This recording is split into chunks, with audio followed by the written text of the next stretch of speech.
Plus, Buhari backs up sanctions for underperforming officers with an executive order. Parties, candidates and their supporters should not, by acts of commission or omission, further complicate the prevailing security situation in the country. Campaigns and electoral violence. INEC summons emergency meeting. Please permit us to use this opportunity to appeal to citizens, civil society organizations, interest, professional groups, and institutions to prevail on the conflict of speakers to withdraw their threat to truncate the Constitution amendment process. Plus, Constitution amendment journey on a snail's speed. Only 11 states acted on bills.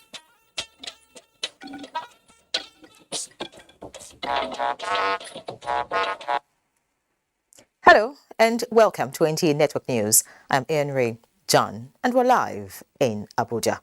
Adiola Komi-Okere joins me from Lagos. Thank you for joining us. Just before we hit the road, it's good that you know that you can follow this news broadcast live on our website, nta.ng/live, and all our social media platforms displayed on the screen for updates.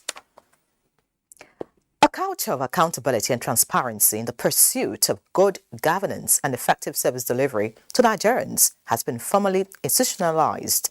This followed the signing of an Executive Order 12 by President Muhammadu Buhari aimed at improving performance management coordination and implementation of presidential priorities of the federal government. This was at the closing ceremony of the third Ministerial Performance Review Retreat, during which the President warned government officials against abandoning governance for electioneering, saying any infraction will be viewed seriously. State House correspondent Eda Musambo brings us details. This signing by President Muhammadu Buhari of the Executive Order 12 to institutionalize the culture of transparency and accountability for good governance in Nigeria brings to an end the two-day retreat aimed at closing the gaps towards delivering legacy projects, promoting sustainable economic growth, and improving the living standards of Nigerians.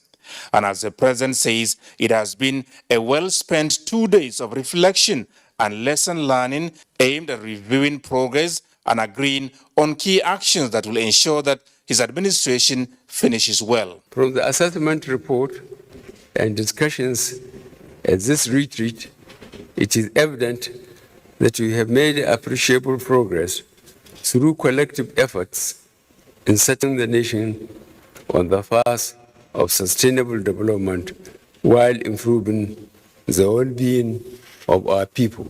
Notwithstanding these achievements, there are still unfinished business that we must speedily complete to ensure we finish well.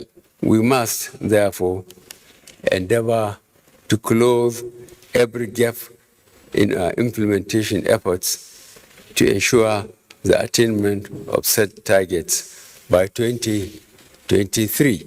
President Buhari therefore issued specific directives to the ministries overseeing key sectors of the nation's economy to step up, double their efforts, and work in synergy towards total delivery of his administration's set targets.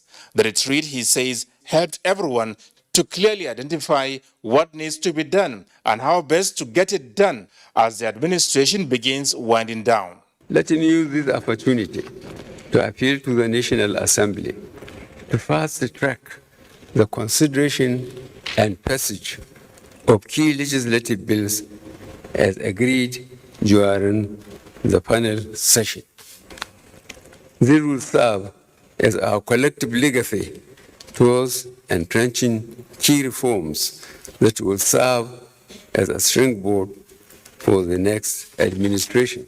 And the commencement of the electioneering campaigns towards the next general elections notwithstanding, the President says all ministers, permanent secretaries, and heads of government agencies must remain focused in the discharge of their duties. Any infraction will be viewed very seriously. Our collective goal is to map out a transition plan for the incoming administration to ensure proper documentation of all the policies, programs, and projects of government with up-to-date status of implementation.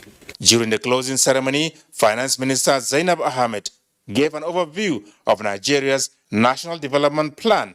Chief of Defense Staff General Lucky Irabo discussed the imperative of national security as it affects national development, while Secretary to the Government of the Federation, Boss Mustafa, made public recommendations from the retreat as well as the next steps. The Nigeria Agenda 2050 is a prospective plan designed to transform Nigeria into an upper middle income country with an average GDP growth of $12 trillion by the year 2050. There has to be a depoliticization of security issues such that we think Nigeria and act Nigeria. The Central Delivery and Coordinating Unit will support Mr. President to track all the commitments made in these sessions and report on our progress before the end of the administration's tenure.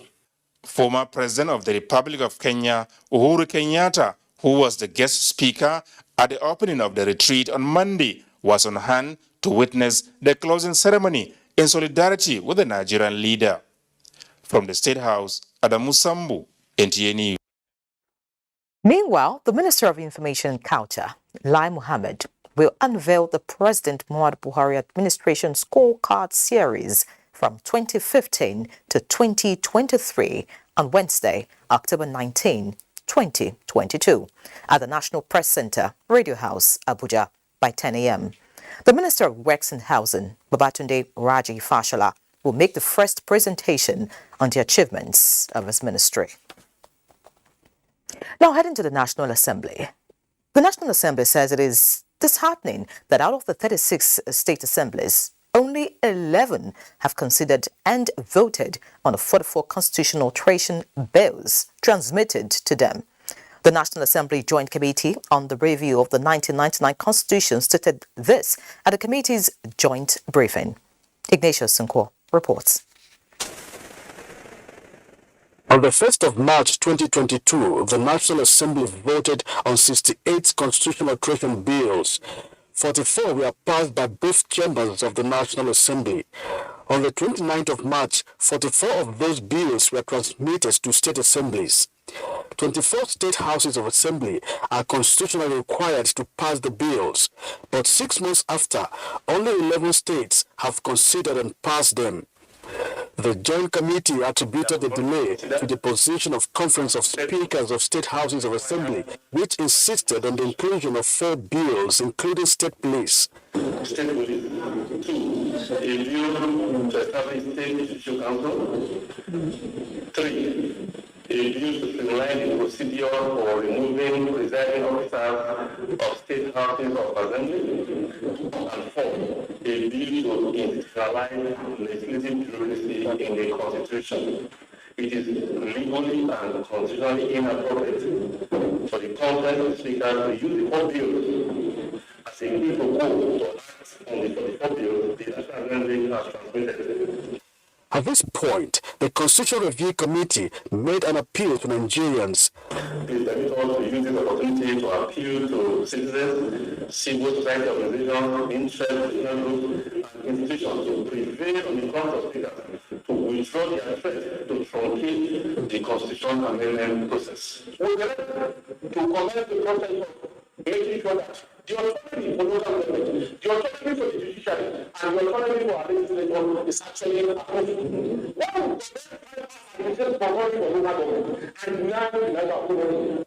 Abia, Akwa Ibom, Anambra, Delta, and Edo states are the state assemblies that have voted on the bills. Others are Kaduna, Katsina, Lagos, Kogi, Ogun, and Osun states. From the National Assembly, Ignatius Nko, NTA News. Now, looking at environmental issues in a proactive bid to mitigate the effect of flooding in Delta, the state government, through its Flood Disaster Management Committee, established more camps to accommodate persons displaced from their communities. The Director General, Bureau of Orientation, Barrister Eugene Uzum, disclosed this at a press briefing. Becky Chukuka tells us more. The Director General says the Flood Disaster Management Committee is collaborating with the State Emergency Management Agency, SELMA, the Office of the Senior Political Advisor to the Governor, and the traditional rulers to ensure a seamless evacuation of victims to the camps. We must rescue our people. That's what the state government is doing. And at the same time, mitigating on the challenges posed by the ravaging flood in terms of destruction of properties. And then the long-term solution is the construction of dam and dredging of the river Niger. He disclosed that this year's flooding is more challenging than what was experienced in 2012. And as the water rises, as is being forecasted, if it necessitates taking out everybody in Okagwe community out of that place, they will be taken out. Some are in need of relief materials. Some should immediately be taken to the IDP camps. Some are not affected by the flood at all, but they need information on where to go and where not to go. For example, traveling to Port Harcourt through the East-West Road, Ughelli-Axis is a challenge. He maintained that the state government is passionate about the safety of the people in this critical moment and urged residents of affected communities to quickly move to the camps. In Asaba, Becky Greatman Chukuka, NTA News. In other news, as the 2023 Population and Housing Census draws closer, the National Population Commission wants Nigerians to ensure they are counted, provide their details as required, and understand the essence of census to national development. Oluseyi Adiagbo reports that the Commission, in collaboration with the National Orientation Agency, has flagged off a nationwide roadshow sensitization in Abuja, with a view to re-echoing the quests of delivering verifiable census data to Nigeria next year. Mobilization of citizens is crucial to every census program, and making Nigerians to take ownership of the 2023 Population and Housing Census have been the call of the National Population Commission. Despite the series of pre-census activities that have been concluded and even the ongoing nationwide trial post-remuneration survey, some Nigerians are not aware of the census. Omar Biu is one of them. I don't know. The 2023 National Population and Housing Census is coming with a central thing. You can't be counted. His work is also explaining to Nigerians what this message is all about. You count, you are very, very important. I mean the people. And it is important that the people are reached, through all various means. Census is coming and we all must be aware of it and prepare. In the MPC's advocacy and publicity campaign agenda, the agency of government driving the census project continues to build on its existing synergy with the National Orientation Agency (NOA), leveraging on its structures to take census messages to nooks and crannies of Nigeria. This census is going to be fully digital. We're also putting in to our questionnaire questions relating to our environment, the conditions that our citizens live in. Already, 36 state directives are in Abuja. They are going to get content from the National Population Commission. Such contents are what will be translated, into different languages for purposes of taking them to the grassroots. It is a display of placards with different inscriptions on enlightenment and the National Population Commission, as well as the National Orientation Agency, are on their toes preaching the message to LCT residents on the coming 2023 census. Oluseyi Adiagbo, NTA. This is NTA Network News. Time for a break. Please stay.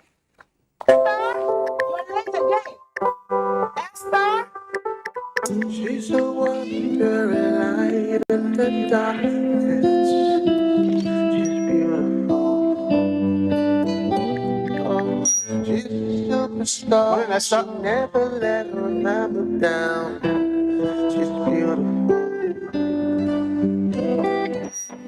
She don't care. She don't ever got it for them. No phones at the table, please. Yes, sir.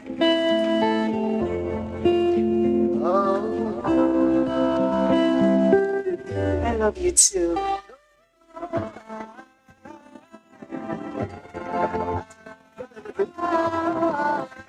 Don't forget I'll pick your face.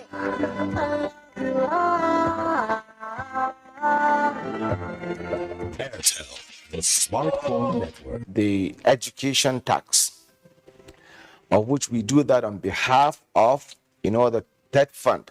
If you go to our tertiary institutions across the country, you will visibly see where taxpayers' money is working. At the Federal Accounts and Allocations Committee, FRS provides over 60% of the monies that have been shared there, of which is what the state governors use, in doing their own businesses, providing infrastructure, paying salaries, in addition to their own internally generated revenue. So all these monies that we collect on behalf of these taxpayers are kind of a social contract between the government, the taxpayers, the tax users, and people even handling the taxes, the collection of the taxes.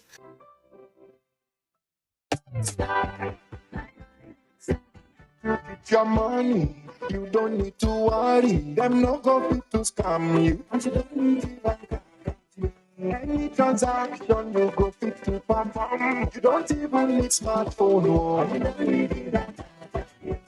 Clean our wallet, check your balance, transfer money. That you need, you can bank on it. Yes, you can. Just take your phone and press. In the village, in the city, anywhere where you do. You sell a car. Any job where you get it, just know say yes you can. You can bank on it. Sorry, what more is sorry, no cardi last.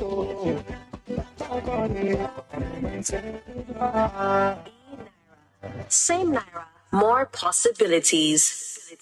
The Honorable Minister of Information and Culture, Alhaji Lai Muhammad, welcomes President and heads of government, the UNESCO Director General, Ms. Audrey Azoula, and other UN officials, foreign ministers, ambassadors, international dignitaries, and members of the Federal Executive Council to the UNESCO Global Media and Information Literacy Week 2022 with the theme Nurturing Trust, a Media and Information Literacy Imperative. Date 24th to 31st October 2022. Opening session 24th October 2022 at the Banquet Hall, Presidential Villa, Abuja. Time 3 p.m.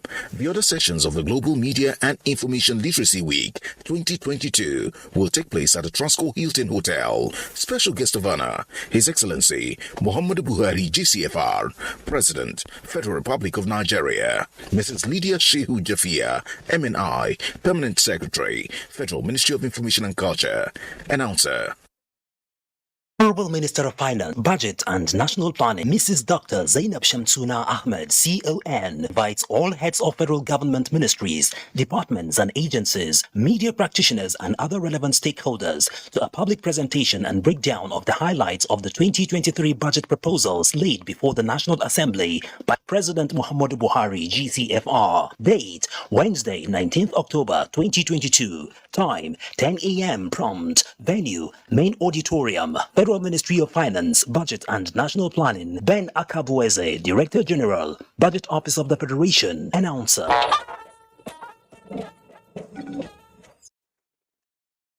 Welcome back. And back to the third ministerial retreat, which ended today.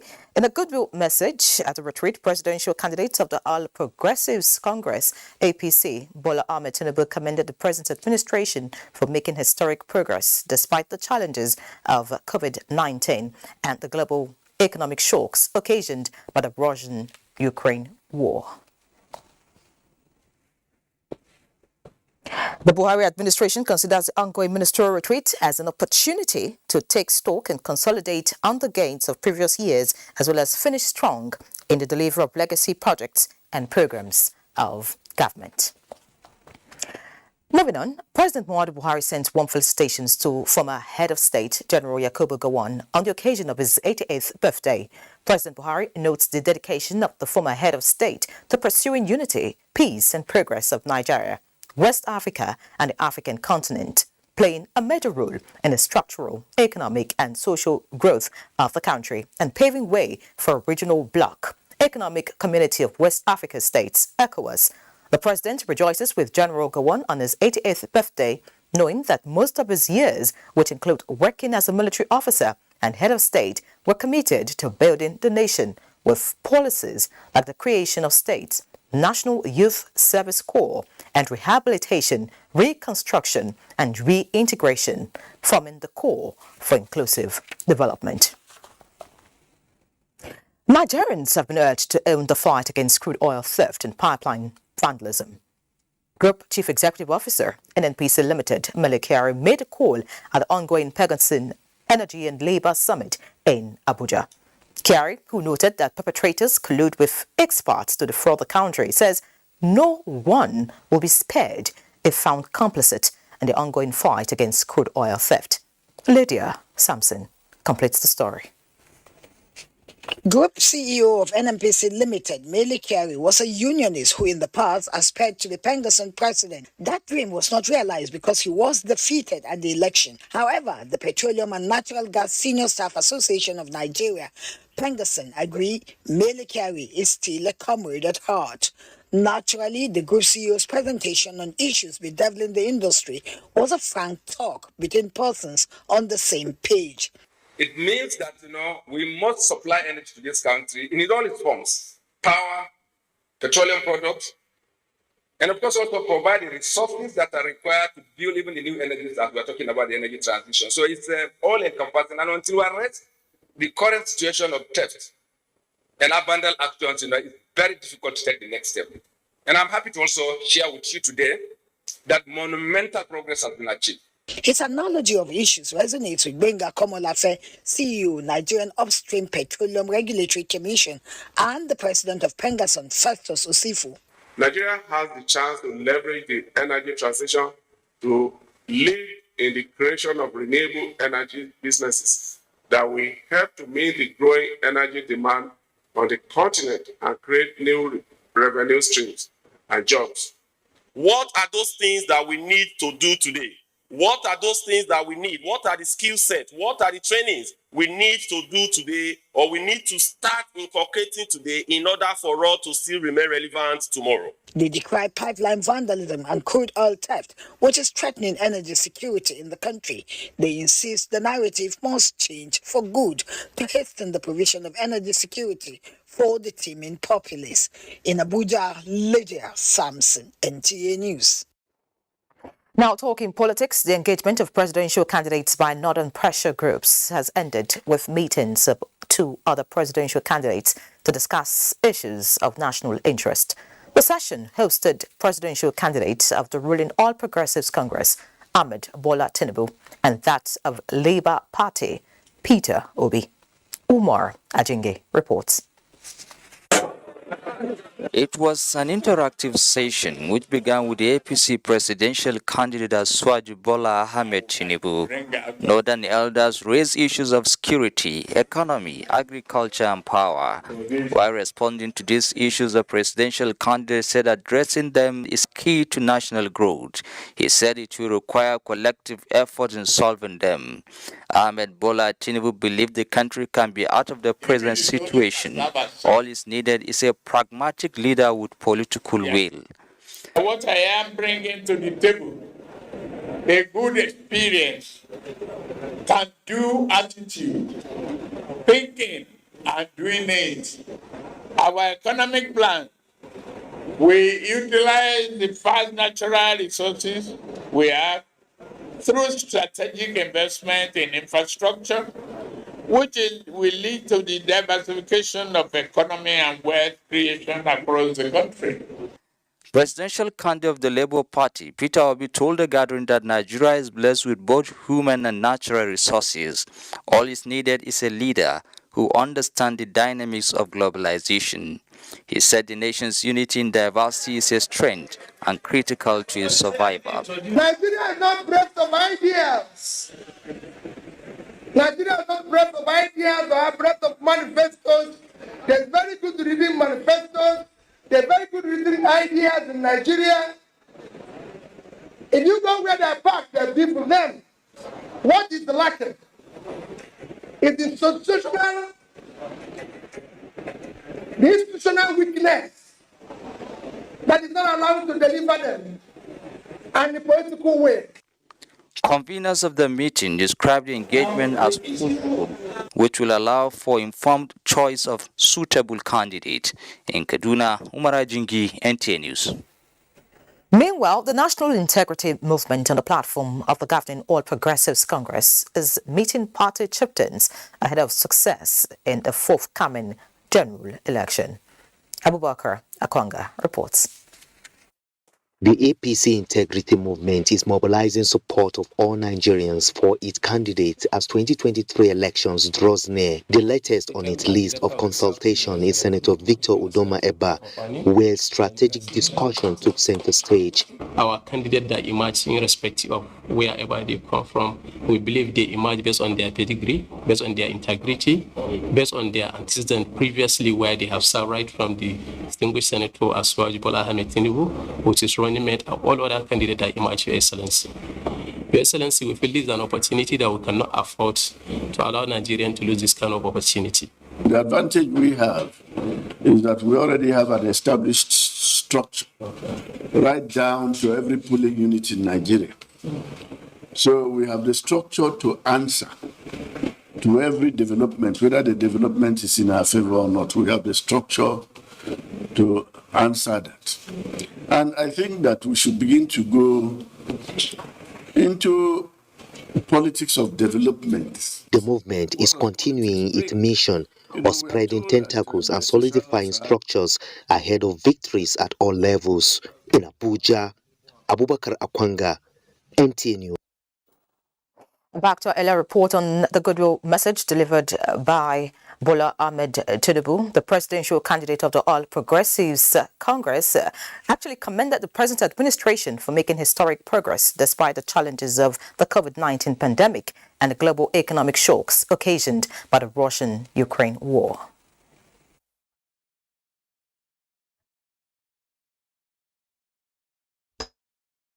I know the level of patriotic dedication with which you have served this country.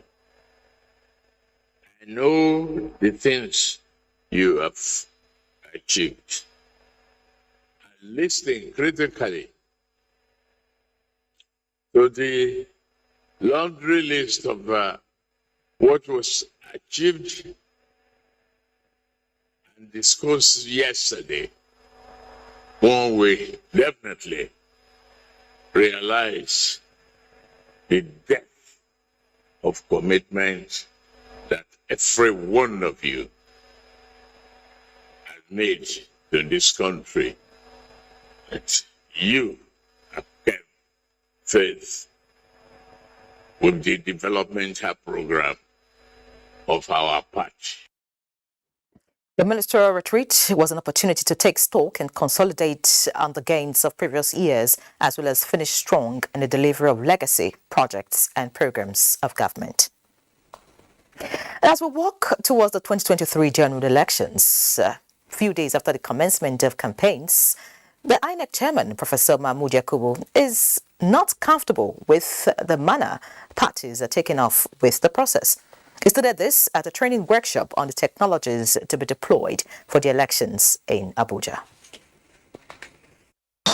Reports of clashes among parties and their supporters in some states of the country during the ongoing electioneering campaign is worrisome. So too is the reported denial of access to public facilities for parties and candidates in some states of the Federation.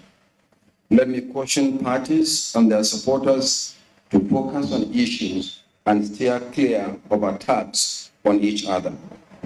These are not only violations of the Electoral Act 2022, but also negate the voluntary commitment by all political parties and candidates to the letter and spirit of the peace accord signed about 3 weeks ago under the auspices of the National Peace Committee. Parties, candidates and their supporters should not, by act of commission or omission, further complicate the prevailing security situation in the country. A peaceful electioneering campaign is critical to the conduct of peaceful and credible elections. The Commission will continue to monitor the situation closely and will convene a meeting with leaders of political parties next week to discuss, among other issues, the imperative of peaceful campaigns and equal access to public facilities. In the same vein, the Commission will also meet with security agencies under the auspices of the Interagency Consultative Committee on Election Security. And this meeting INEC Chairman Professor Maboudi Yakubu there. Now, away from electoral matters, a multi-billion naira fertilizer plant has been inaugurated in Kaduna. This is part of investment drive by Kaduna State government to provide good climatic condition for investors to benefit. Suleiman Rigachiko reports that the plant is to provide fertilizer for farmers in Kaduna State and beyond.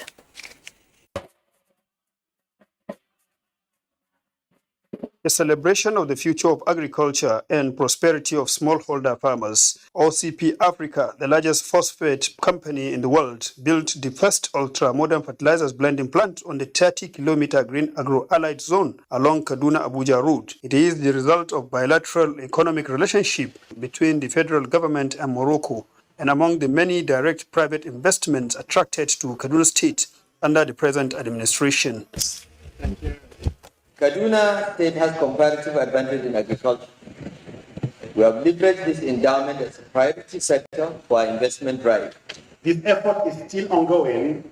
Our commitment is still strong, and this new blending units attest to it. Fully established with state-of-the-art facilities occupying 10 hectares of land, it produces variety of fertilizers that makes the soil suitable for all grains and has the capacity of blending 120,000 tons per hour. The plant presently has the direct workforce of about 200 youth, including agri-promoters, facilitating transportation of the fertilizers, other inputs and extension to farmers in rural areas using motorcycles. The projection, officials say, is to expand job opportunities through the value chain. Being the major producer of maize and ginger and the #1 state in the ease of doing business, this investment with capacity to research, training and empowerment of local holder farmers, stakeholders noted, has put new pathways in contributing to the sustainable food security and employment generation in Kaduna State and the country at large. Sokoto and Ogun blending units are ongoing and upon completion will produce the needed tons enough to contribute to Nigerian vision for food security. Suleiman Rigachikun, NTA News. And from Kaduna, we head straight to Lagos, where Adiola is ready to give us more news. Adiola, it's over to you.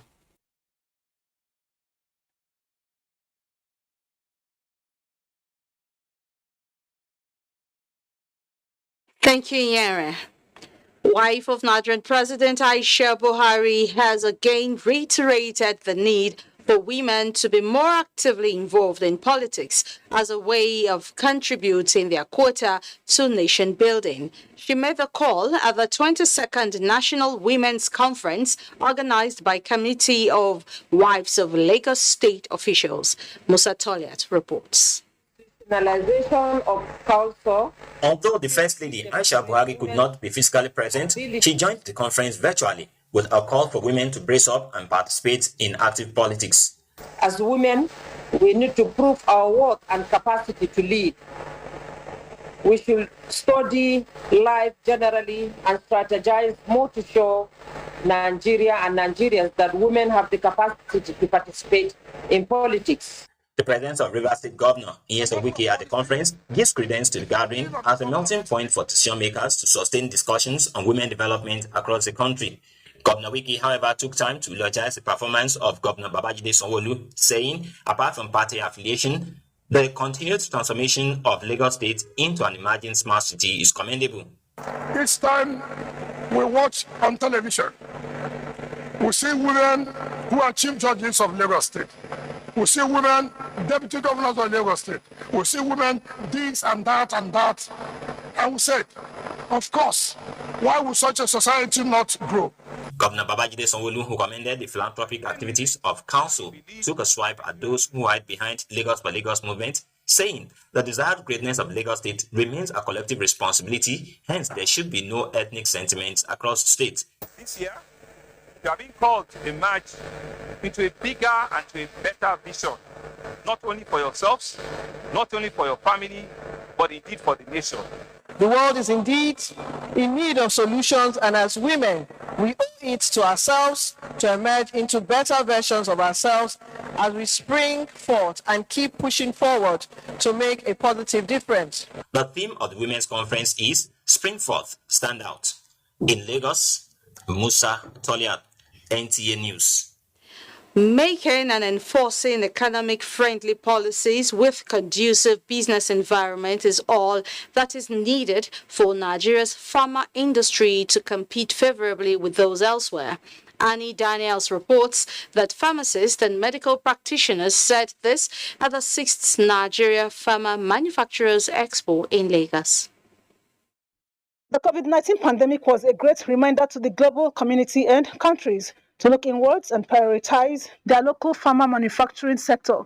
Although Nigeria has achieved a milestone by building confidence in its citizens to use made in Nigeria medicines, these pharmaceutical experts and medical practitioners say there is still room for greater achievements.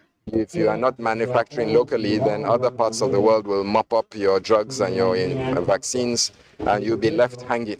If those countries feel that they are no longer getting the advantage that they used to get, then they can come and invest here. The theme of this expo is advancing the frontiers of medicine security in Nigeria. We are developing the pharmaceutical sector strategy, where we expect that everyone in the sector should be part and parcel of, so that at the end of it, it is implemented. You can only achieve medicine security by being a net exporter. In other words, you are sufficient in what you manufacture. Your people have access to it. We are hoping that with time, in 5 years' time, we'll have our own APIs, we'll have our own excipients, which is non-active ingredients. On display at this expo include pharmaceutical devices, equipment, and products.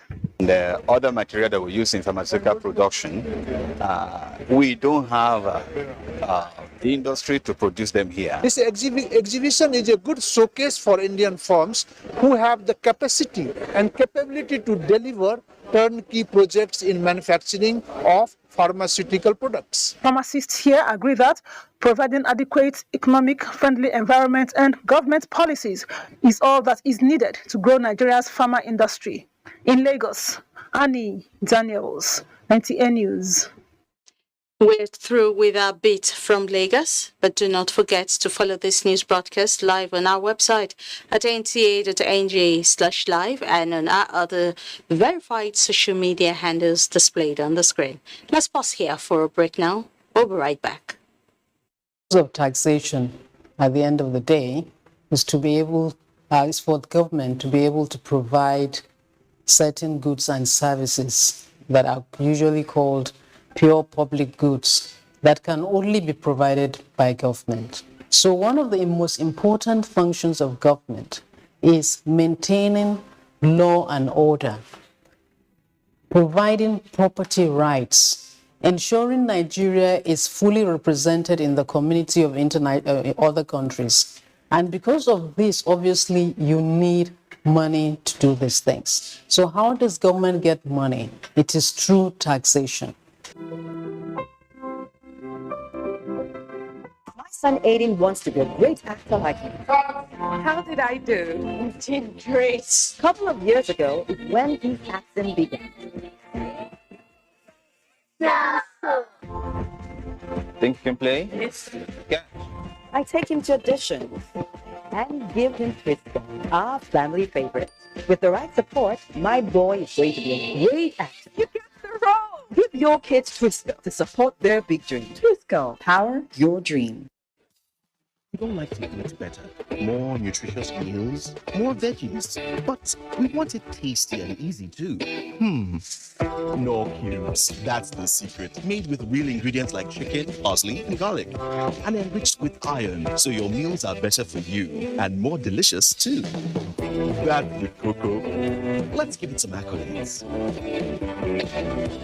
Change your world by changing what's on your plate.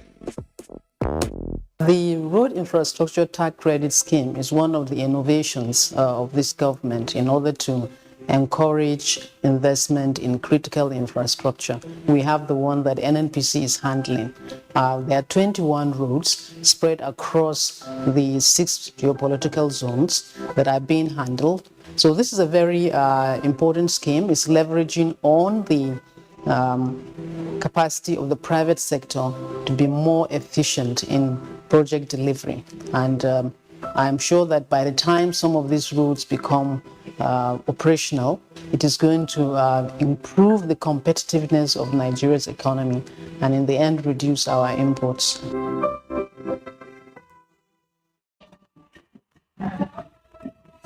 The 35th National Festival of Arts and Culture, Ekona Fest 2022, with the theme Culture and Peaceful Coexistence, holds from Monday the 7th to Sunday 13th November 2022 at the National Stadium, National Institute for Sports, Lagos State. Time 10 a.m. daily. The official opening ceremony will take place on Wednesday 9th November 2022. Time 11 a.m. Venue Onikon Stadium, Lagos State. Ekona Fest 2022, promoting culture and peaceful coexistence. Otumba Olusegun Urushewe, OON, Chairman, National Festival Planning Committee, announcer. Friday, November 11, 2022. History will be made in the maiden edition of the Nigerian Marketing Awards. Are you ready? It's happening live at the prestigious Eco Convention Center, Lagos, from 6 p.m. It's a night where excellence and hard work will be rewarded in grand style.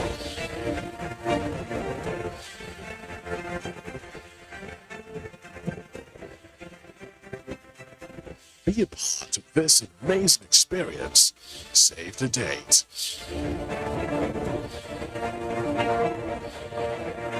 The Nigerian Marketing Awards is internationally accredited by the Independent Awards Standards Council.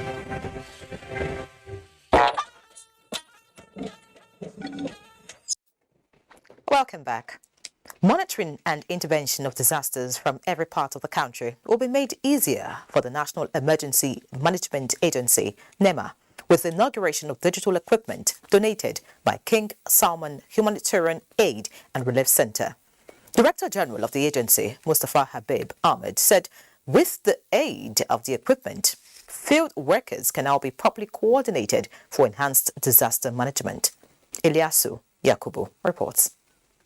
God, we commission. With the establishment of an automatic weather observation station to support disaster early warning, preparedness, mitigation, and academic research at the National State University Kefi, some month ago by NEMA, now added with audiovisual communication on disaster and humanitarian outlook by King Salman Relief Center, disaster management will now be efficiently carried out. The DG NEMA said the system will no doubt promote early response and facilitate efficient management and deployment of life-saving human and material resources. He said the federal government is grateful to the King Salman Humanitarian Aid and Relief Center of Saudi Arabia for all the assistance it has been rendering to Nigerians. There is no doubt that the current flood disaster that has affected the entire Federation of Nigeria has tested the wits of emergency responders and has brought to fore the importance of international collaboration on emergency service delivery in the country. Let me say the King Salman Relief Center has been very benevolent to Nigeria and has been a reliable ally. Leader of the delegation, Alaska Muaz Suleiman, said the King Salman Relief Center is always passionate about assisting the needy in the society. He announced another donation of 16,000 food basket of relief materials to Borno State for another 2 cycles of intervention to be distributed directly to the IDP camps. Provision of communication equipment will facilitate the communication between NEMA and the field offices and enable NEMA to coordinate humanitarian response to affected population in the country. The King Salman Humanitarian Aid and Relief Center has been extending donations to Nigerian crisis community since 2018. In Abuja, Ilyasu Yakubu, NTA News.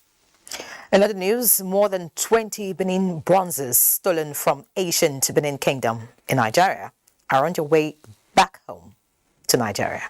Anthony Forson brings us details. They will be exhibited at the National Museum in Benin so that we can unite them with the people and the place where they were looted about 125 years ago. The Benin bronzes, made of brass and bronzes, are a group of sculptures which include elaborately decorated flags, commemorative heads, animal and human figures, items of royal regalia, and personal ornaments. They are created back in the 16th century in the then African Kingdom of Benin by specialist guilds who worked for the royal court of the Oba in Benin City.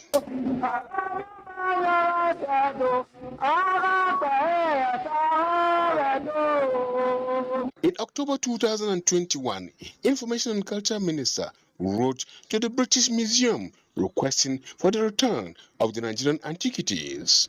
The request is framed in a long-standing dialogue, with countries now seeing the need to toe the path of morality as spearheaded by Germany. The US has keyed in, a move that saw Information and Culture Minister Lai Mohammed leading a Nigerian delegation to the Smithsonian Museum in Washington, where a final agreement was signed for the repatriation of the bronzes. Detailed evidence shows that the fowl, as the sculpture is known, was removed in a violent act of colonial conquest from the Kingdom of Benin, and as a result, the destruction of Benin City in an attack now known as the 1897 Punitive Expedition. The significance of today is that the world has now moved away from stricto sensu legality to issue of morality, and that it is not about how you came into possession of these items that matters, but the fact that they remain looted, they remain stolen, and the right thing to do is to return them to where they belong. Finally, packed in these crates are over 20 of such bronzes. The federal government of Nigeria will take delivery of these bronzes when they arrive in Nigeria. Anthony Forson, NTA News. Looking at other issues now, the Federal Road Safety Corps has drawn the attention of the motoring public, particularly those who are presently using K1600 and K1600 GT motorcycles with production dates of between 28 June 2017 to 19 September 2018. That the manufacturers have recalled the affected motorcycles due to faulty shock absorbers. The acting Corps Marshal, Dauda Ali Biu, is by this notice admonishing the general public, particularly dealers and riders of these categories of vehicles, to desist from selling or using the identified motorcycles on Nigerian roads so as to avoid any mishap. Next is business, and Benny is here. Benny, what's new? Thank you, Yere. Much is new. I get to hear that. Thank you for joining us on Business. I'll start by telling you that the Minister of Finance, Zainab Ahmed, says Nigeria is committed to strengthening transparency in its public financial management towards boosting domestic resource mobilization of exemptions and other tax incentives for matured industries, deepening government reforms to reduce revenue for Ghana, to support fiscal policy, establishment of a more sustainable and effective monitoring of the use of tax incentives and the value-added tax and excise duty rate with support of ECOWAS and European Union.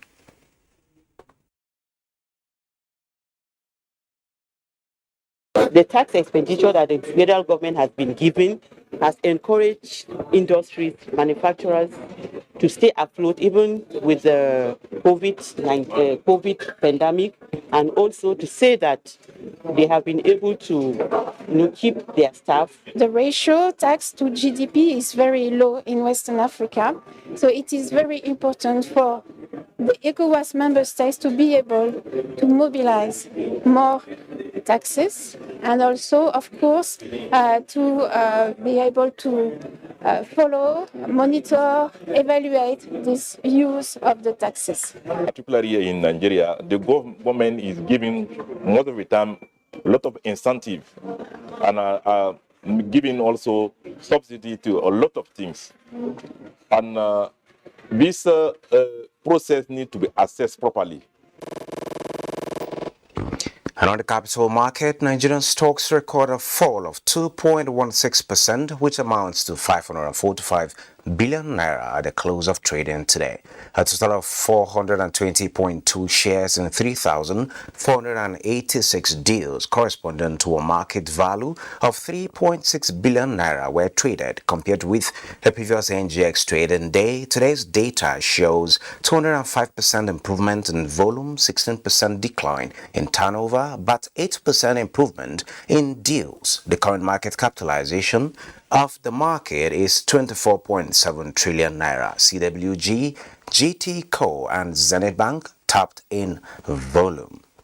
That is business news, and network news continues after this break. If today we say that the number of police officers, hypothetically, the ones we have, are not enough, and we want to expand the police force, for example, by 100,000 more police officers, we cannot fund it if we don't have enough taxes to expand the size of the police. It has always been said by some of that maybe we have few number of police officers per 1,000 Nigerians. Our ratio is low based on statistics globally. Now, if we want to increase by just 100,000, that will require at least an additional expenditure of about 200 billion naira a year. So it's very, very important that we pay our taxes, because that way we can ensure that we get the security that we all crave. To every politician, as the campaigns gain momentum and passions begin to rise, remember, the errors of your opponents do not make you a success. Do not run down your opponent and inflame passions to violence between and among your supporters. What counts is what you plan to do for the electorate and how you intend to relieve the sufferings and bring succor. Nigeria is in dire need of patriotic leaders at all levels, leaders who will make national development their priority. Concentrate on telling the electorate what you intend to do when you get into office. Focus on making your vision clear to the electorate. Don't engage in verbal abuses, fake news or speeches. Keep dealing with issues that will bring progress. You win the hearts and minds of the people by being above board, by being civil, patriotic, and showing empathy. Let's join hands to make the 2023 elections peaceful. A message from the National Orientation Agency.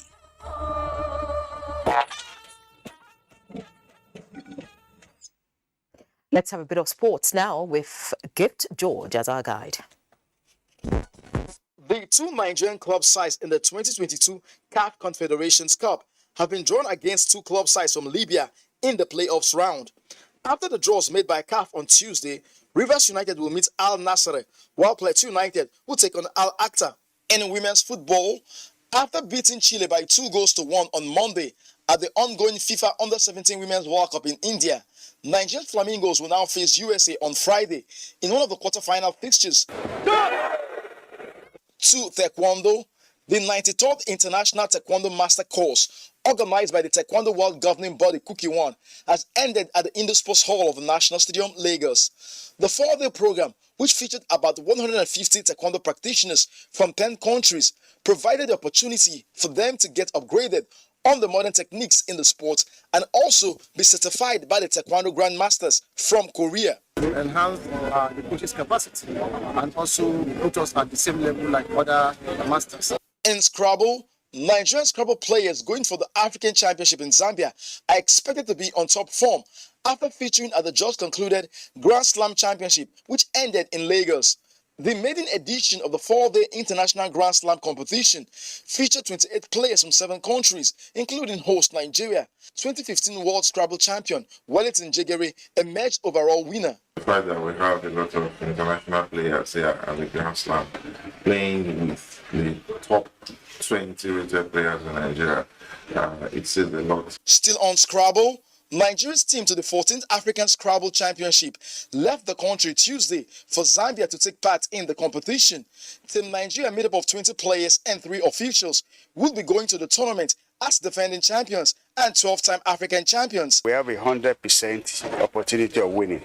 Now, this same top 20 in the world, we are carrying 8 of those who are in the top 20 in the world for this same Africa Championship. The African Scrabble Championship is slated for 21st to 25th of October 2022.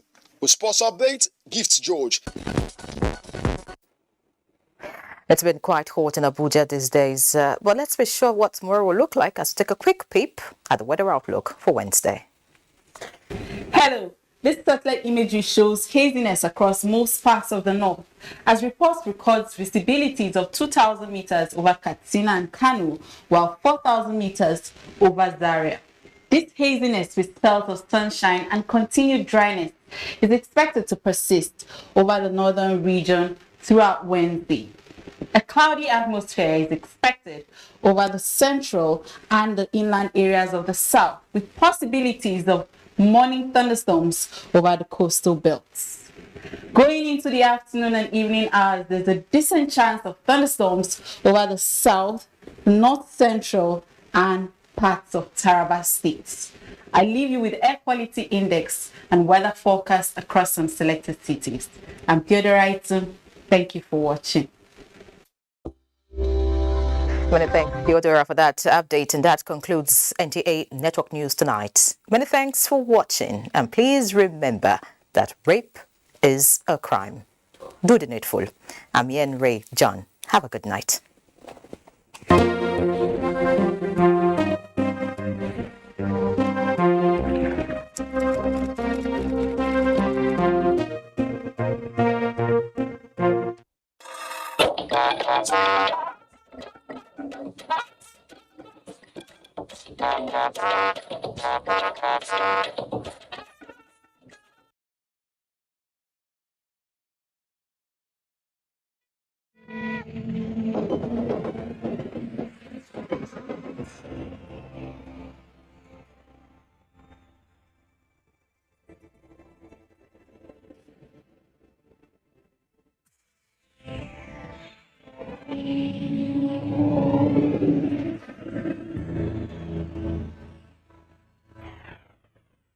NTA, you can't be rich.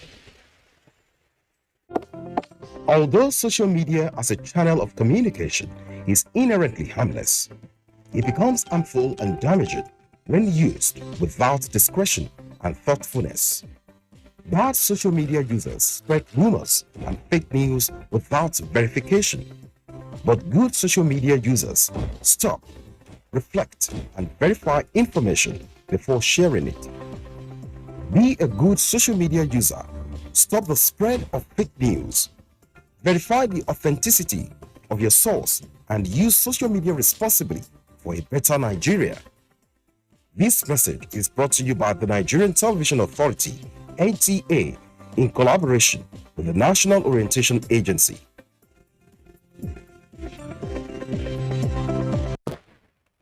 Information is power. Everyone wants power.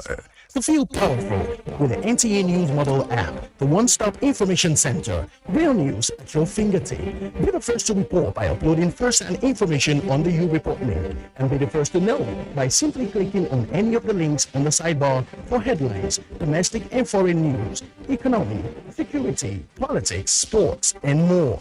Stream live on your smartphone and tablets and stay connected. It's pretty easy. Simply download NTA News app from your Google Play Store and you're good to go. NTA News mobile app, your access to real-time information.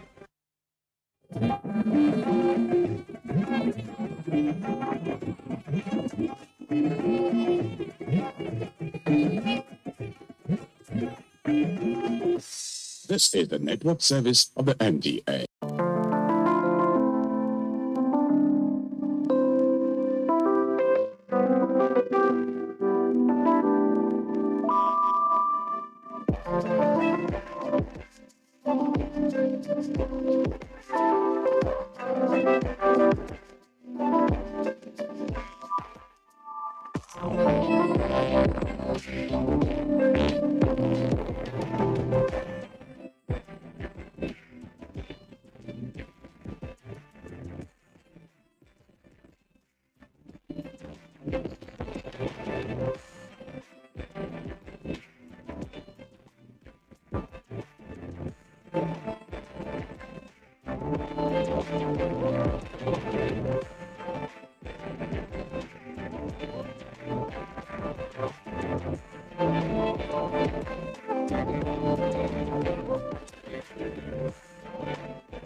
Nigerians, elections are here again. Let us shun violence. Let us play the game according to the rules. Do not be a thug. Say no to violence. Let's rise and defeat violence, crime, and sabotage against the peace of our nation. Nigeria is the only country we have. We must do everything to keep it united. We must avoid any act that promotes hate and disintegration. Say no to separatist movement, terrorism, fake news, hate speech, religious bigotry, and any act that tends to divide us as a nation. Watch out for strange gatherings and suspicious movements. Restrict access to sensitive documents and data, the disclosure of which may damage national security. Educate your staff and family, particularly on measures to safeguard information and report security breaches. Apply relevant legal security guidelines to protect yourself and your neighbors.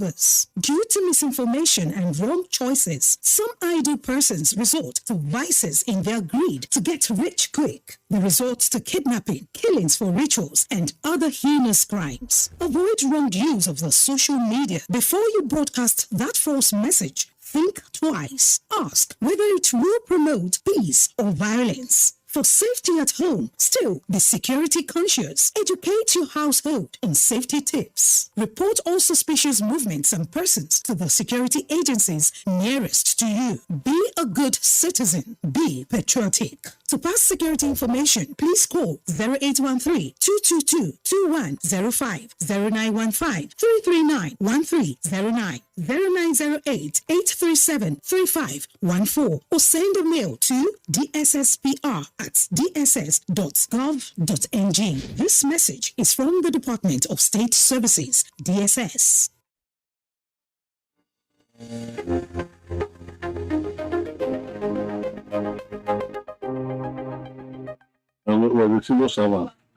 I'm a teacher by profession. I trained as a nurse. I could not even remember some of them, but by their approach, greeting, and respect, I make beads. I liquid soap is I have stopped buying liquid soap from the market. I make it, and I teach this young one how to do that. And when I do, it is not for any fee. In most cases, I serve as consultants. Many people come to me inquiring how to go about doing the farming. I normally direct them on what to do. Right now, I'm not into any paid job, as I said, but I'm happy doing what I'm doing. Senior citizens over the years have shown that they are still capable of working. They have shown that retirement is only but a social construct, not a limitation. Senior citizens until the end carry around a wealth of knowledge that we can tap into. They have walked these journeys we now walk today. They have amassed all of these experiences so they can stand holding the torch so we do not stumble in the dark. Our senior citizens are national assets, packed full with inestimable value. They should not be condemned to a life of obscurity, but one where they serve to illuminate our path. Promoting senior citizens for intergenerational workforce.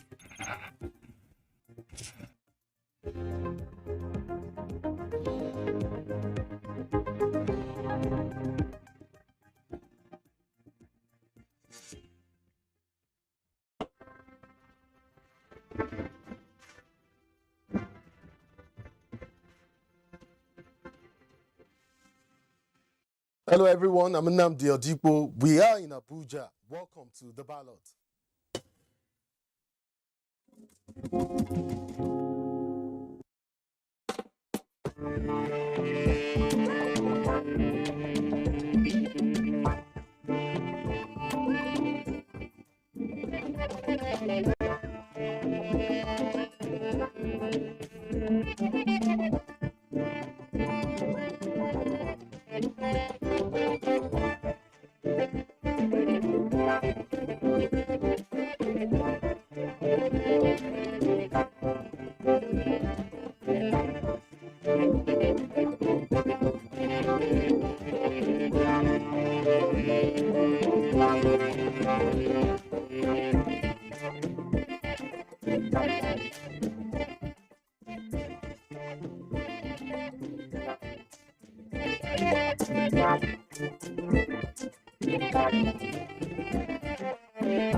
I greet you. You're welcome. Hold on. You're welcome. Okay, thank you. Okay. Matters pertaining the PCCs resolved in order to make progress. Most of the parties affected are having to review and expand their councils or are in the process of doing so. Let's take a few reactions from some of the affected ones. Of course, not all of them, and again, not in any particular order, I should say. We are very, very comfortable. We have established machinery for resolving any that may hang. We're very sure that we are together on this, on the same page. At the moment, we are consolidating the momentum that will help us establish a new Nigeria come May 29, 2023. To call on the presidential candidate to review its appointment,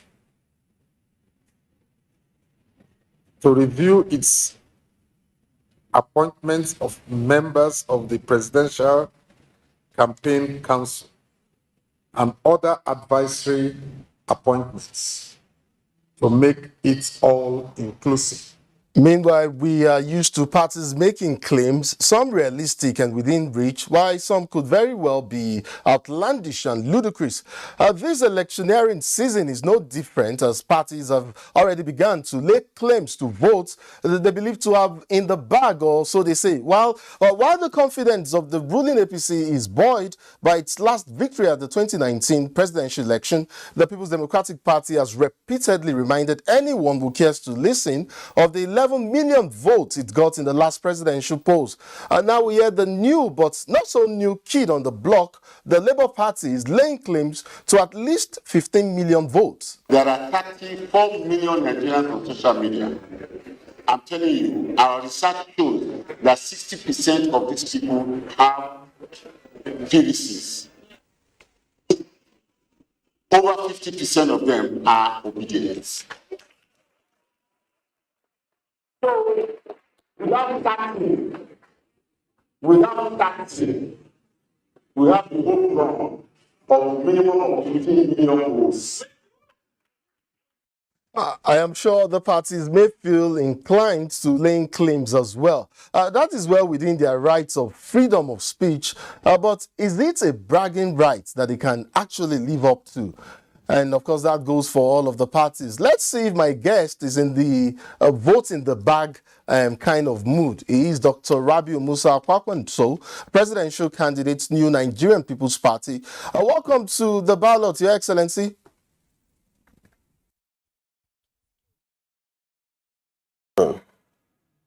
By the way, Senator, the spokesperson for your campaign council, Ladipo Johnson, quite recently dismissed some polls hinting on the likely results of the 2023 presidential election, as he actually described them as misleading, partisan, and inaccurate. But then, have you been making claims to any particular number of votes as being already in the bag? If yes, what parameters or empirical analysis did you use to arrive at the figure? And if no, or should I say if not yet, then perhaps I should ask you if you feel confident enough to believe that your Kwankwasia movement or philosophy is resonating with Nigerians generally and not just within Kano or other parts of the Northwest. Nigerians, let me begin by thanking all Nigerians, especially members of our party, the NNPP, New Nigeria People's Party, for all the support they gave us, especially in the last 6-7 months. One, we had an opportunity to register our members across the country.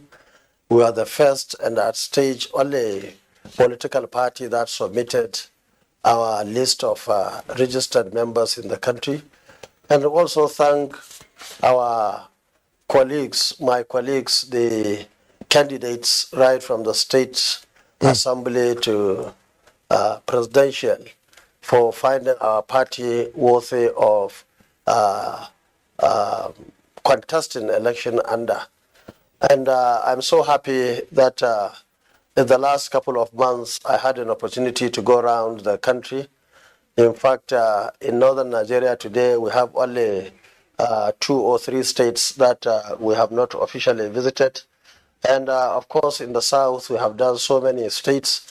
And very soon, we are going to conclude visiting those states. And let me say that the Konkosia has been on ground for many years, and of course it is everywhere, not only in northern Nigeria, but even in the southern part of the country. I'm so happy that people are always talking about Kano, Northwest, some will say northern Nigeria, but our party is a national party. In fact, the founder of the party is from Anambra State, Southeast, and this party has been on ground for over 21 years now.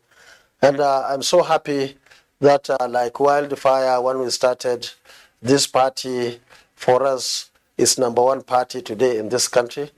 But of course, people may want to argue the unrealistic opinion poll and so on and so forth. We are very realistic. We are people on the ground. We are not people in the air, people who are just in the social media and so on and so forth. We are well grounded, and it's just a matter of time.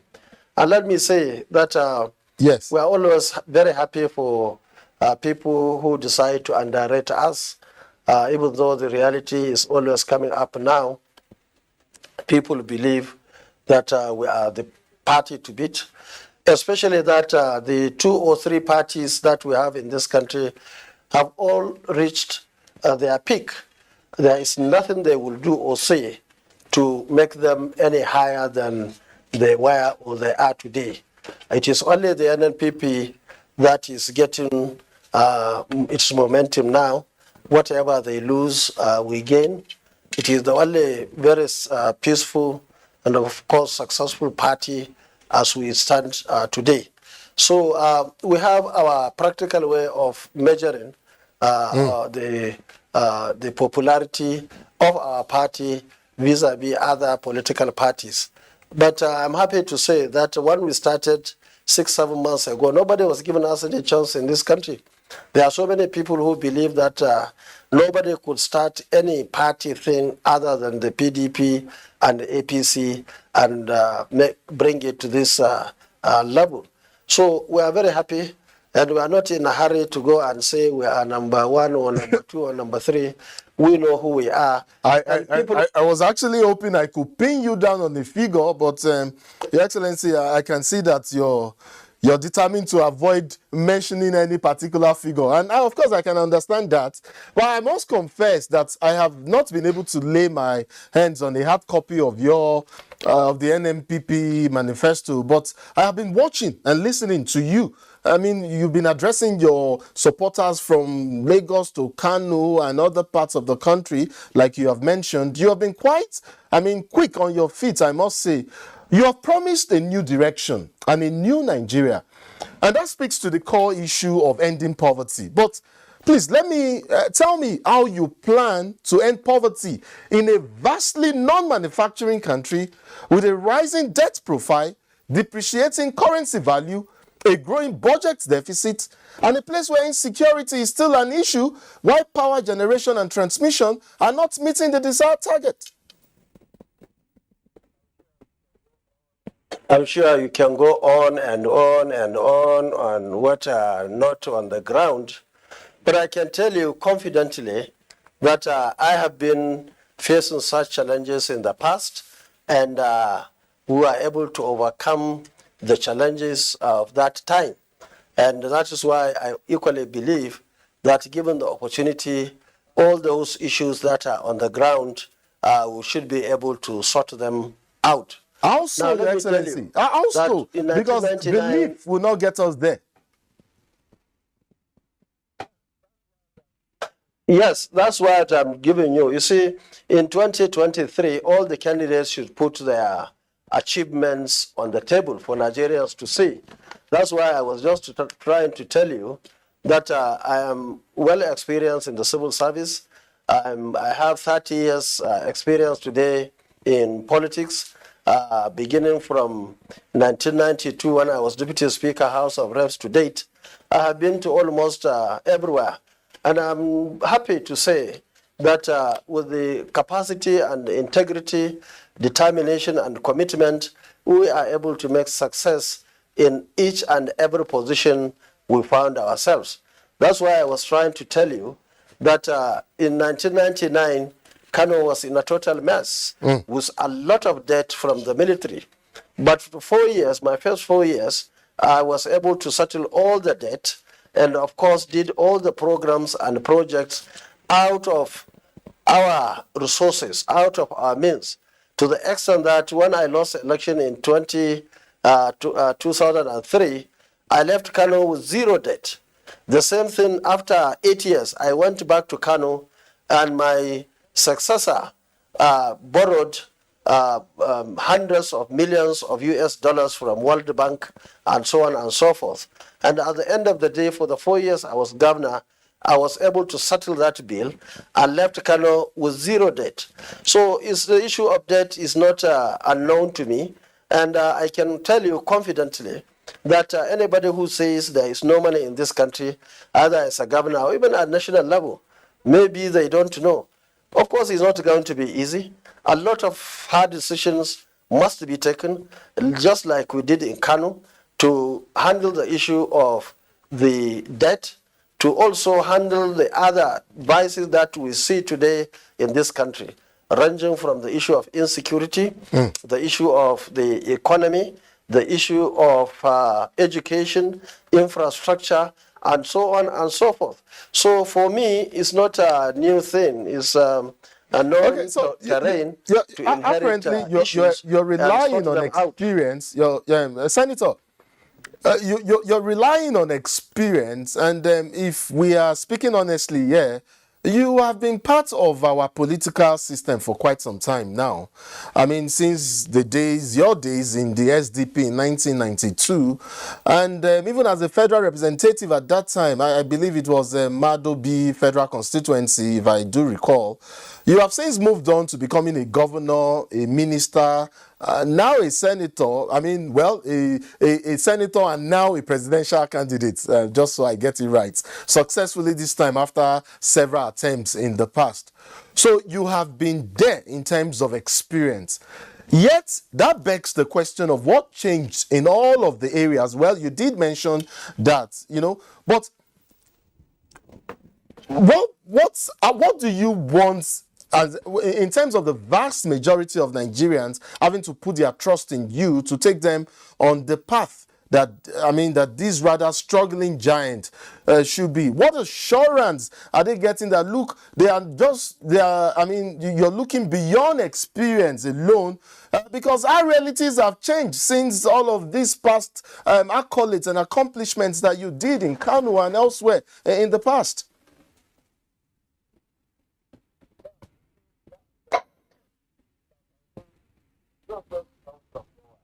Just to come from nothing and claim that you will do magic.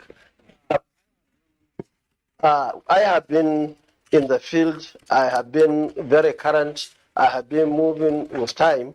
It's not to say that for 30 years ago I was this, and since then.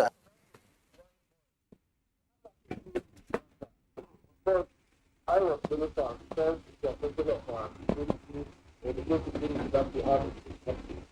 that we have in this country. We know the issues, and these are issues that must be tackled. And of course, the issue of insecurity definitely breeds so many other negative things, including the insecurity, including the economy. Since as it stands today, so many people cannot go to the farm, so many people cannot move freely to buy and sell goods and services. So many people now cannot even participate in the modern economy because of the security situation. And that's why the issue of security is very critical.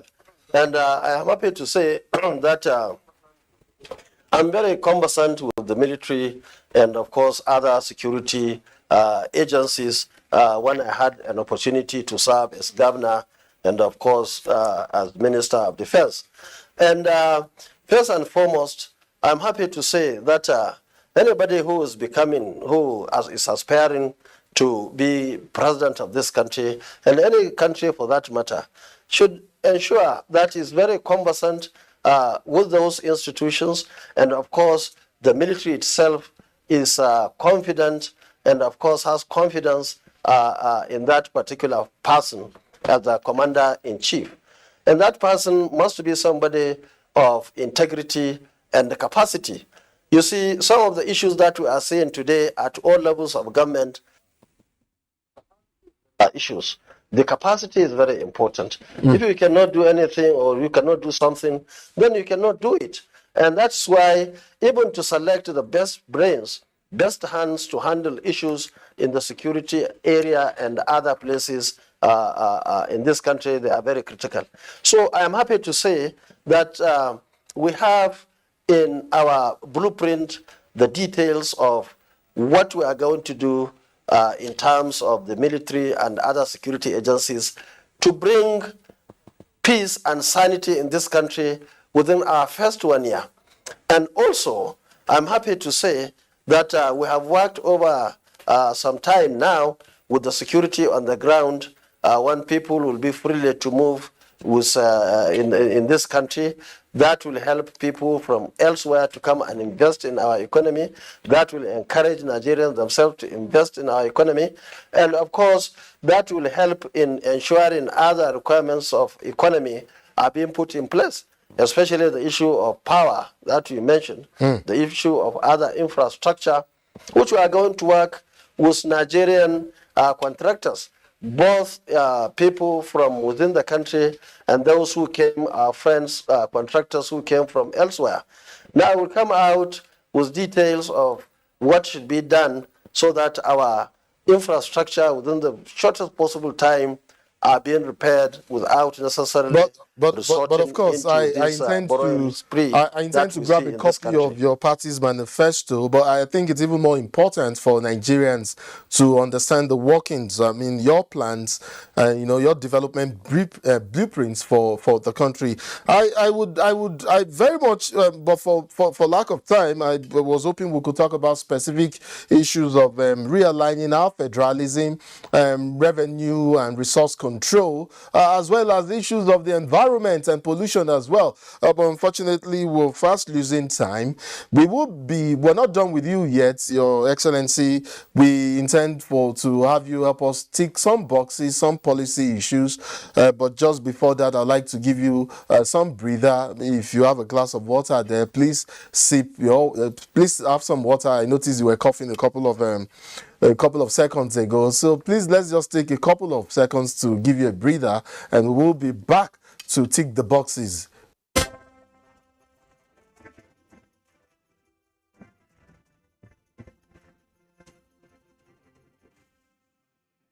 Thanks for staying with us. We seem to be having some connection issue with our guest, Senator Rabiu Musa Kwankwaso, presidential candidate for the new Nigeria People's Party.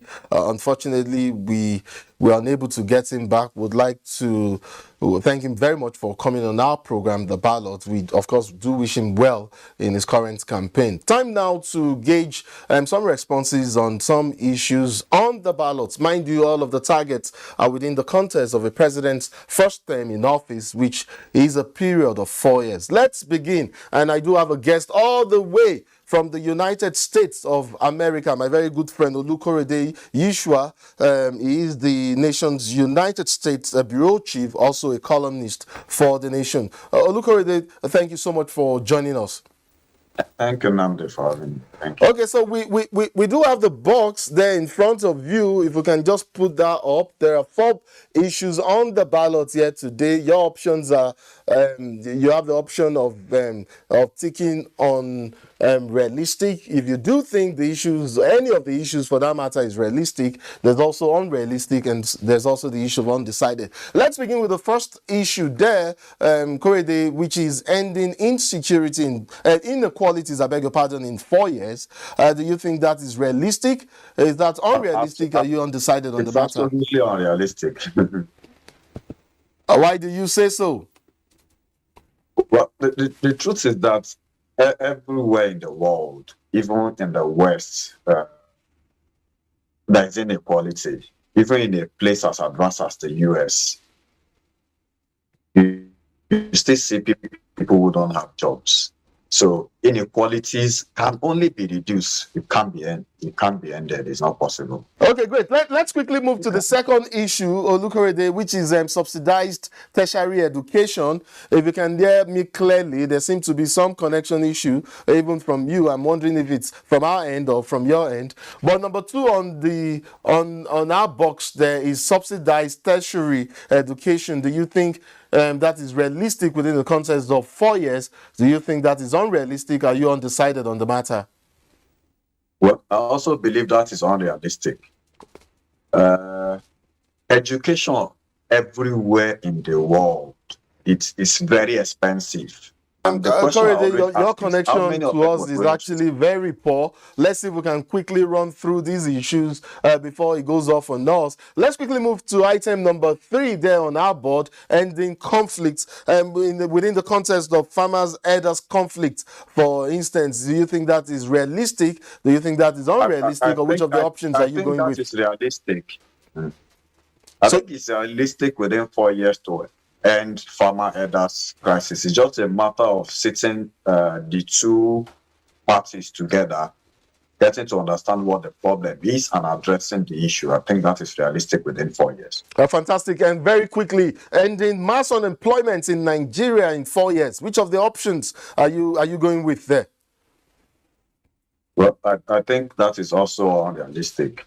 I think we can only minimize it. We can't end it in 4 years. It's not possible. And I would like to thank you so much, Olukorede Yishua, the nation's United States Bureau Chief and columnist. I'd like to appreciate you for joining us all the way from America, from the United States of America. I'd like to be like you when I grow up someday. Thank you, Namdi. Thank you so much. Today is Tuesday, October 18, meaning we have 130 days on our countdown to Election Day. Are you prepped already for the elections? You should be prepared because your votes matter. We will be joining, I hope you'll be joining us, of course, not same time, because on Wednesdays, our program will come to you at 10:30 every Wednesday. Do make time to join us tomorrow. Same channel, 10:30 tomorrow, and then I'll see you at the time. My name is Nnamdi Odikpo. See you then.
Hello and welcome. This is NTA Tuesday Live, and I'm Cyril Stober. Now, ravaging floods across parts of the country have continued to displace thousands and wreak havoc on farmlands, dashing hopes of a bumper harvest in the 2022 cropping season. Now, this double tragedy has crippled social life and grounded economic activities in the affected areas.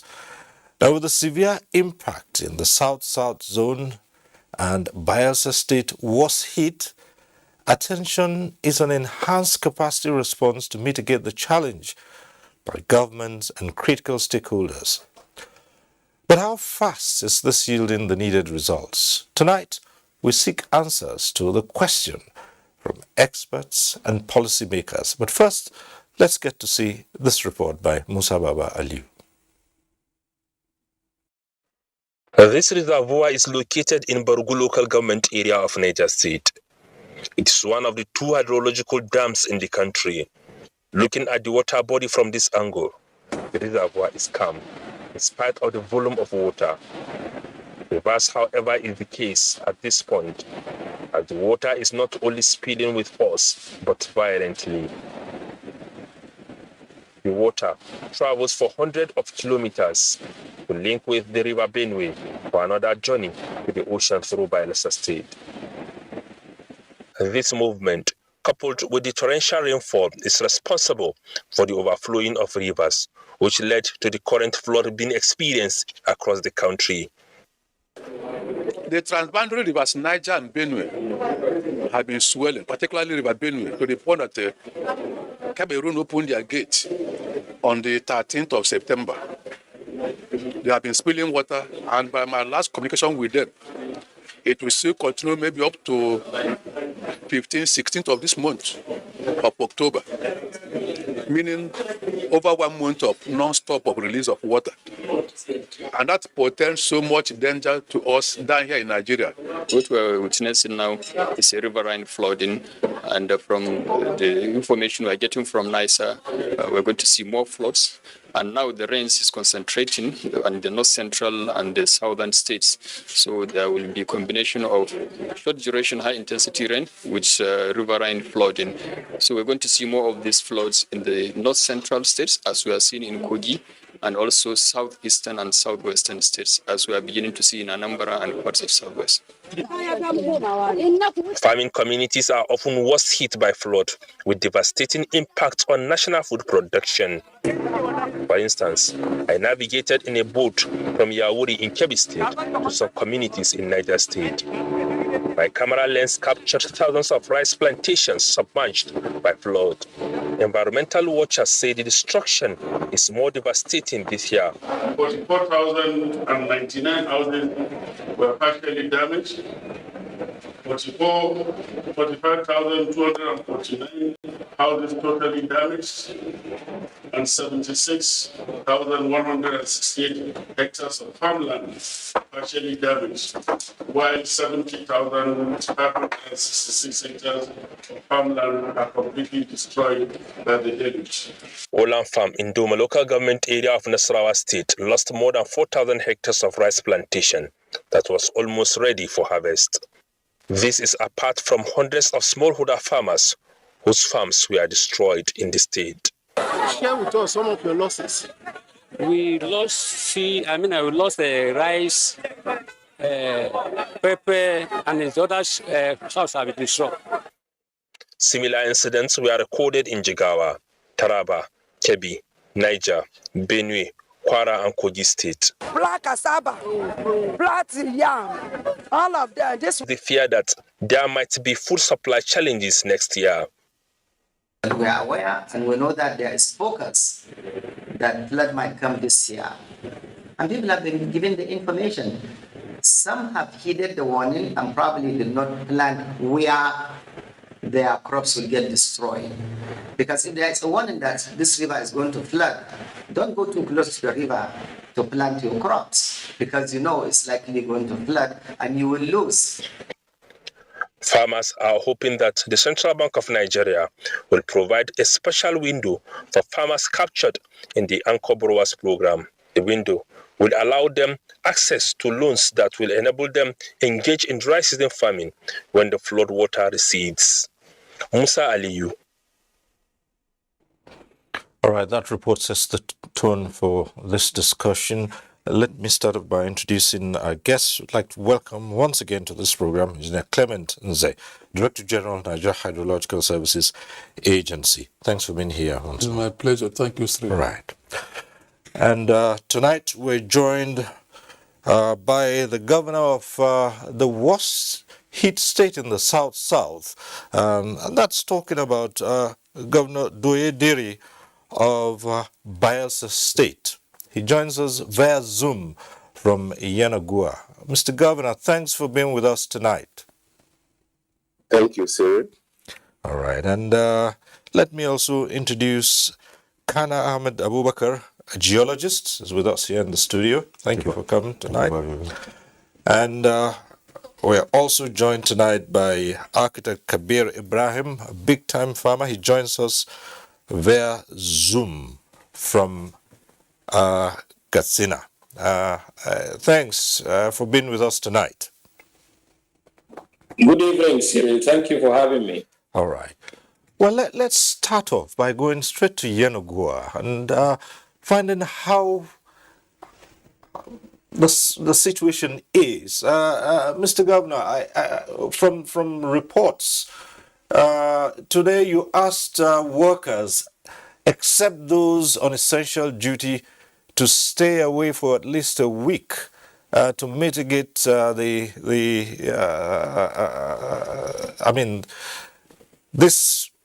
that has been described as a disaster, to mitigate the effects of floods that have inundated the state. Give us a picture of what it is like at this time.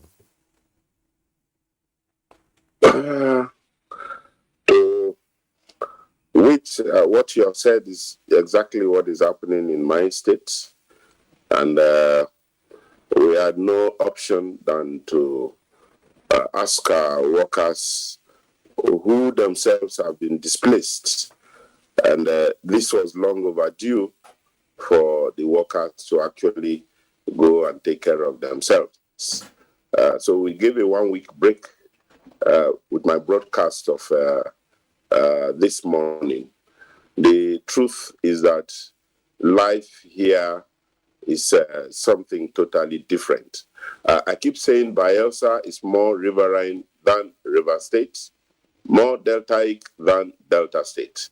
The overflow of all the waters coming to Bayelsa, which is by the Atlantic Ocean. Of course, that is a border state with the Atlantic Ocean, so we are far below sea level, and it is not an issue of warning Bayelsa. In Bayelsa, there is no other place you can go to. except you are going to carry the state on your head and move out of this territory called Bayelsa. Otherwise, there is no amount of warning that will make Bayelsa to be safe. As we speak, no community is spared. No family is spared. Everybody is an IDP, of course, including my humble self. I'm an IDP too. Right, saying that this is what Bayelsa is, all right. What have you in place?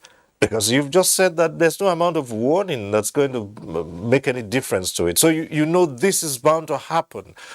So what are you doing currently? How are you addressing the situation currently? Apart from people just staying, well, now can we call it home? Because a lot of people have been displaced. And as you yourself mentioned, you are an IDP yourself.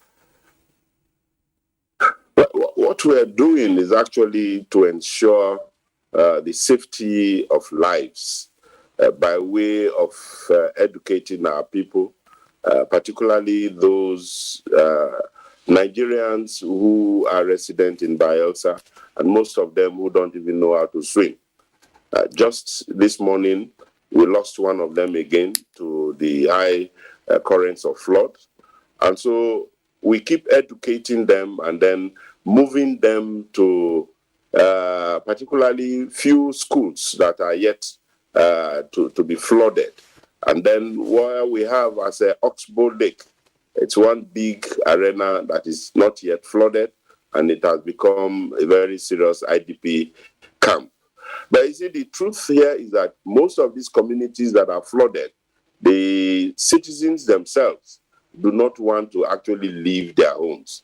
So they keep raising standards within their homes and live in that flooded area with the use of canoes to assist them in ensuring that they attend to the markets and they attend to normal human needs with the succor that the state government is also giving. Long before now, we anticipated it with the warnings that were equally given. And so our schools were closed even before the flooding.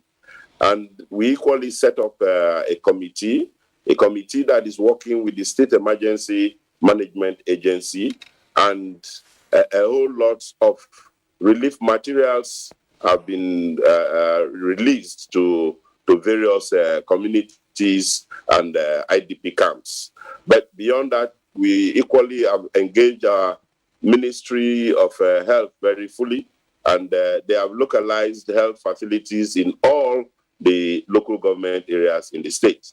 Because we anticipate more of a post-flood crisis in terms of health, because the waters are all polluted, and we are believing that even the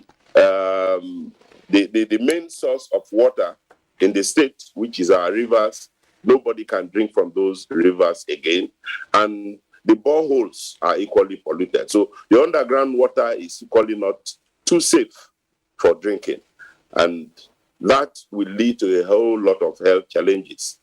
So the Ministry of Health has been fully involved, and they're also doing their best. So those are some of the measures we have put in place, and on daily basis, government has actually moved on with flood mitigation and flooding only as we speak. So we equally looked at the issues of the farmlands that have been destroyed, fish farms that have been destroyed. It is clear to us that there will be a food crisis in the state. Right now, Bayelsa State has been totally cut off because corridors to the rest of the country, which is through River State and Delta State, the east-west road on both ends have been cut into two. So nobody can actually come into Bayelsa State. Foodstuffs can no longer come into Bayelsa State. So we're actually facing a food crisis, and the state government, to that effect, is considering and have considered using our waterways to both Port Harcourt and Warri in Delta State to see how we can bring in foodstuff to support what the little that we already have here in the state. And these are some of the measures that the state government has taken so far, and will continue to monitor the situation as I personally visit most of these flooded communities and internally displaced camps to ensure that people actually still have hope that their government has not abandoned them. And that's what we have been doing since the floods came to their peak. All right, Mr. Governor. Finally, on a final note, you've just spoken about a post-flood crisis, and you're going to be faced with competing demands from virtually every sector of the state, including government establishments, private establishments, individuals. Have to begin to think now of rehabilitation, and you've just spoken about a health challenge, a health crisis, all that you will have to deal with. Now, the other part of it would have to be rehabilitation of some of those structures that have been inundated by flood. And of course, not the least, even NTA's own station in Yenagoa is under flood waters. And so this is going to be part of what we'll be asking, what kind of relief in terms of rehabilitation will come to such places? Well, as I just pointed out, the level of devastation is monumental, particularly infrastructural devastation. All tertiary institutions. Today, ASU has called off their strike, but no university in Bayelsa can actually go to work. Reason is that virtually all the roads leading to the universities are collapsed. In terms of that of the Niger Delta University, Amasoma, that road has collapsed in 4 points. So there is just no way anybody can have access to Amasoma to resume work. The same applies to the teaching hospital at Okolobri. The whole place has been taken over by flood. Again, the road leading to the African University, Torurua, has also collapsed. And so the infrastructural damage is so much, particularly in terms of roads, is such that it's going to take us billions of naira for a post-flood management to ensure that these roads will be usable and passable. And that's why in all of my broadcasts, I keep calling on assistance from the federal government. And I also equally use my broadcasts to thank President Buhari. After I made my initial statements and remarks about help from the federal government, there was a swift response from the president directing all federal agencies to immediately move into Bayelsa and render assistance. And we have started seeing part of it. And I believe that even this discussion, this chat with you, is part of those directives from Mr. President. All right. Well, Governor Diri, would like to thank you very much for taking time out. I know it's a very busy time coping with all the emergency calls you obviously will be receiving. We thank you once again for taking time off to talk to us on NTA Tuesday Live. We wish you well. Thank you. Thank you, Cyril, and thank you for having me. God bless you. Right, thank you. Well, back here in the studio, Engineer Clement Nze, it would seem that this year's flood is another dimension altogether. The last time you were here, we had expressed fears that this would continue to happen and we had even hoped that your predictions would not be true, but unfortunately it has come to pass. Certainly, the prediction is coming true as we predicted. The thing that we have seen all over the country. For instance, the spilling of water from Cameroon at our last discussion this evening, some hours ago, show that they will still continue till around 29th. But there's a change. Formerly it was about 615 cubic meters per second. Later it came up to about 1,000 cubic meters of water per second they've been spilling. But as of today, it has drastically come down to 230 cubic meters per second, but it will still continue to around the 29th. And then making some comparison between 2012 and 2022, we see that we had more flood incidents across the country in terms of magnitude. For instance, our measuring point somewhere downstream the complex in Lokoja, last 2012 was about 12.84 meters, the height of the flood measured from a zero gauge.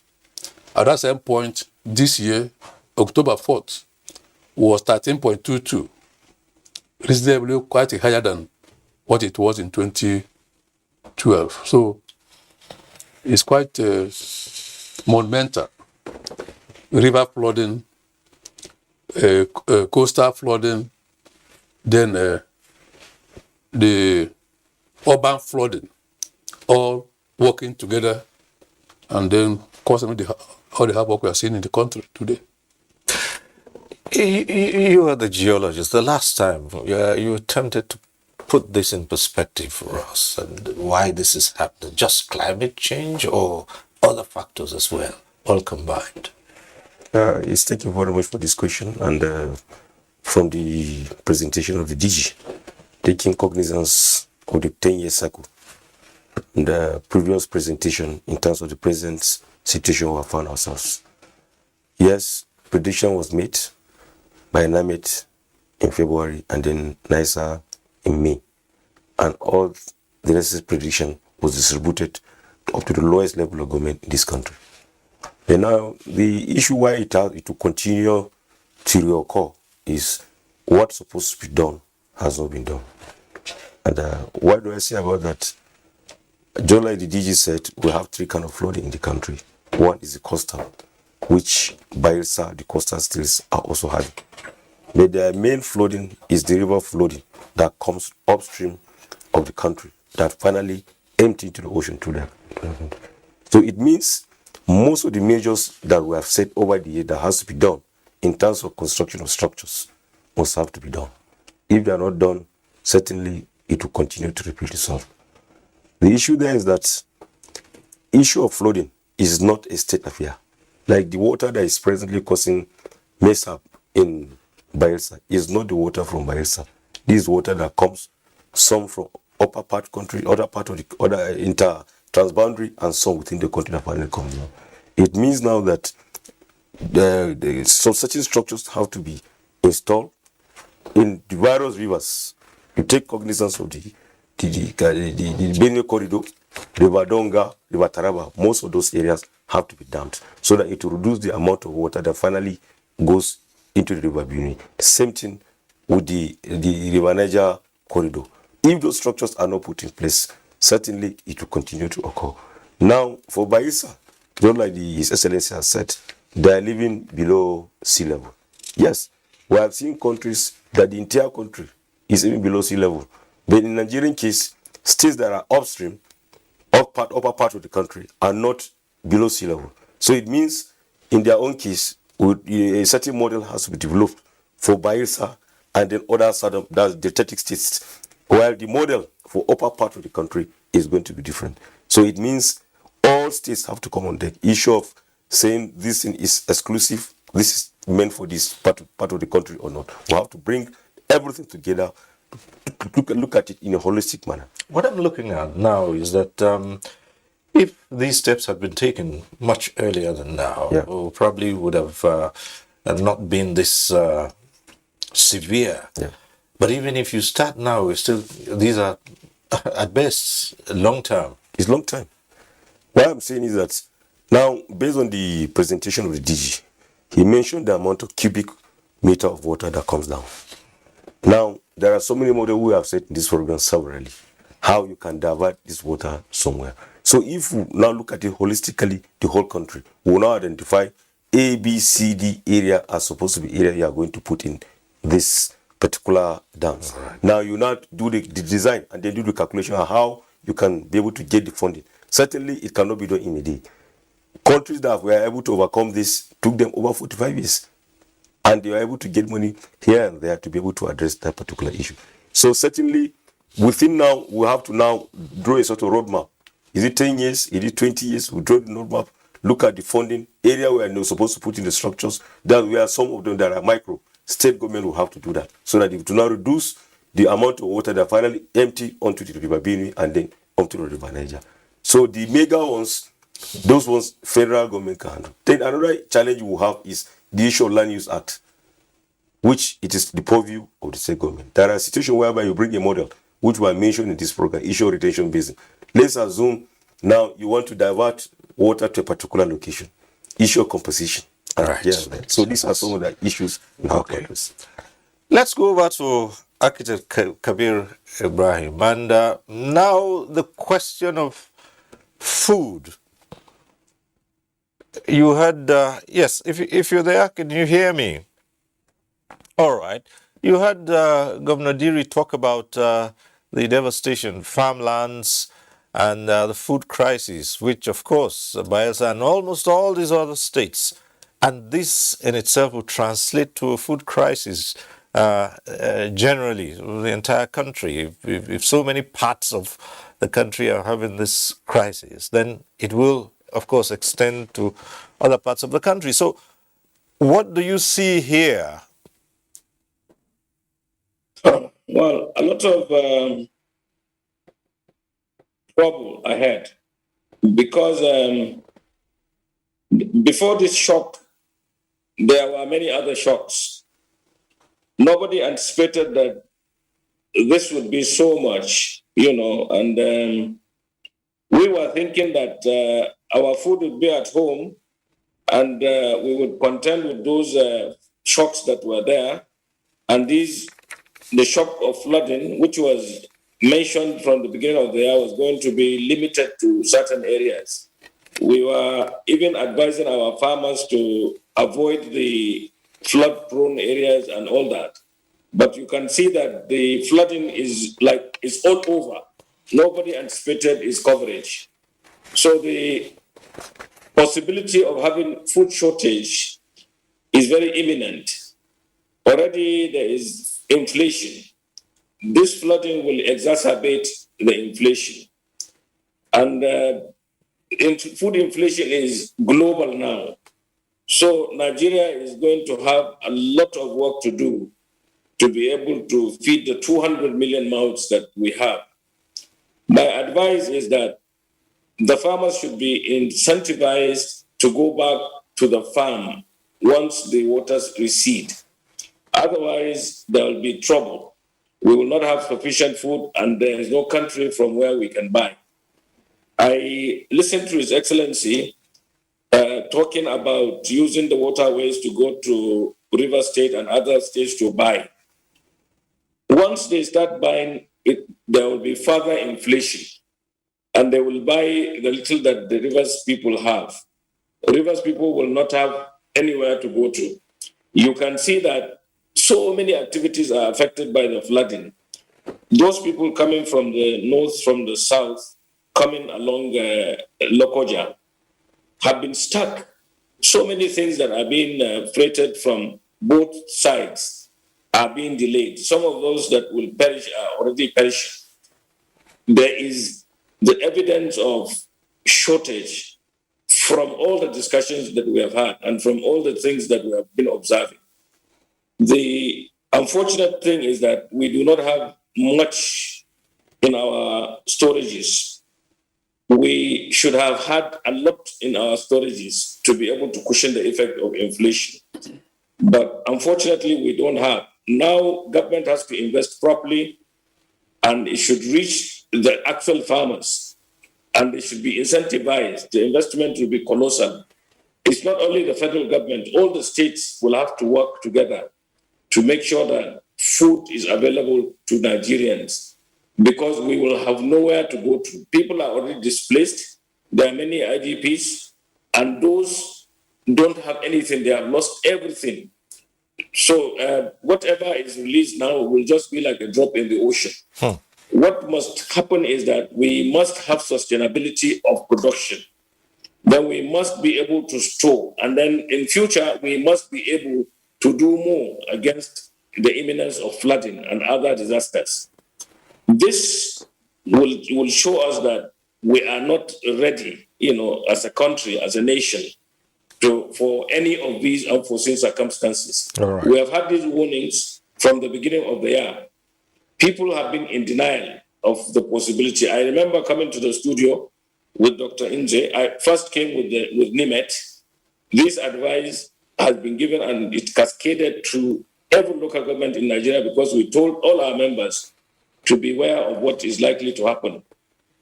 Even those advices, even if they were taken, we have been overwhelmed because nobody anticipated that the magnitude of the flooding will be like this. All right. So I think and pray and hope that Nigeria would invest properly in agriculture so that there will be enough food for all. But towards the end of this year and beginning of next year may be very, very difficult for people. And God forbid, we might have real serious problems that will escalate the problems that we have been having. Okay, at this point, we have a number of reports. Let's get to see the first of those reports.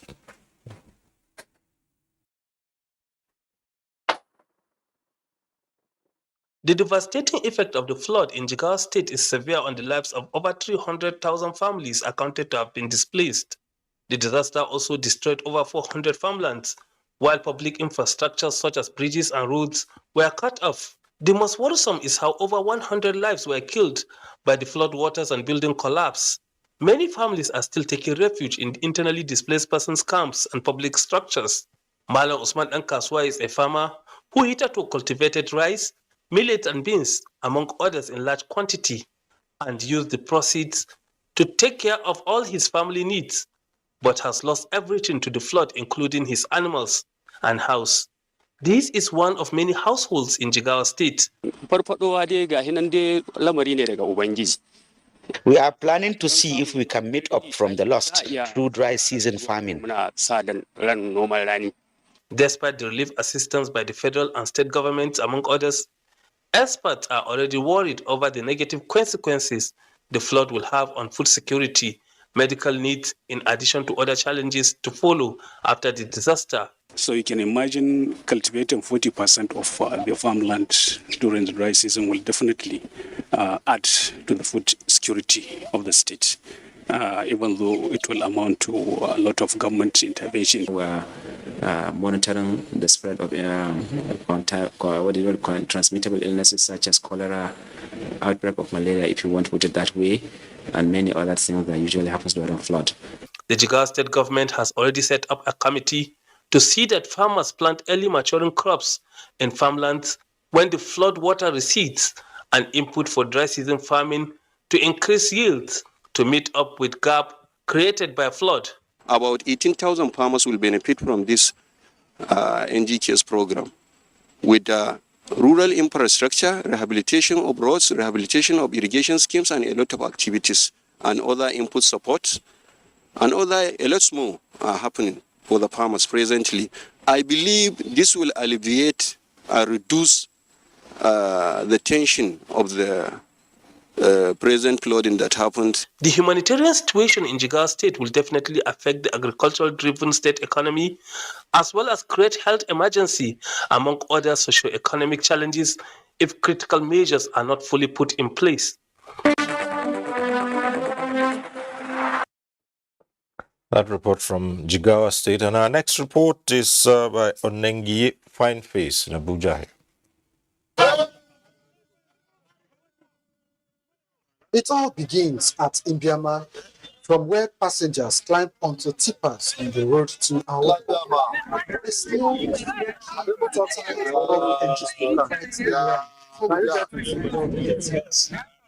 coming from Indiana. I'm going to Port Harcourt. There is no vehicle. It is only the truck that is free that will get to enter. They are moving with fear.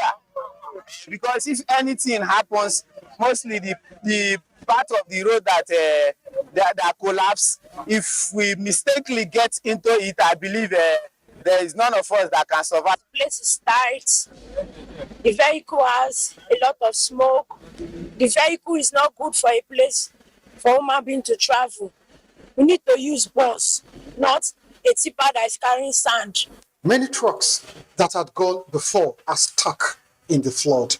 Several passengers embark on the wet, cold and distant journey on foot. Eventually, even the tipper can go no further. Men, women, children and livestock prepare for the worst part of the journey, where a strong tide takes the place of the road. Even the lane that we were using before is now broken and now causing further hardship to the people. Now we have gotten to this level. Some people are even fainting on the road. Some people are sinking. It is best described as a death walk. I took the death walk as well to tell this story of flood impact, but it is one risk too many and best avoided. On NTA, fine face. We have been joined now by Dr. Shadrach Akoloku, a public affairs analyst. He joins us from our Port Harcourt Network Center. Thanks for being with us tonight.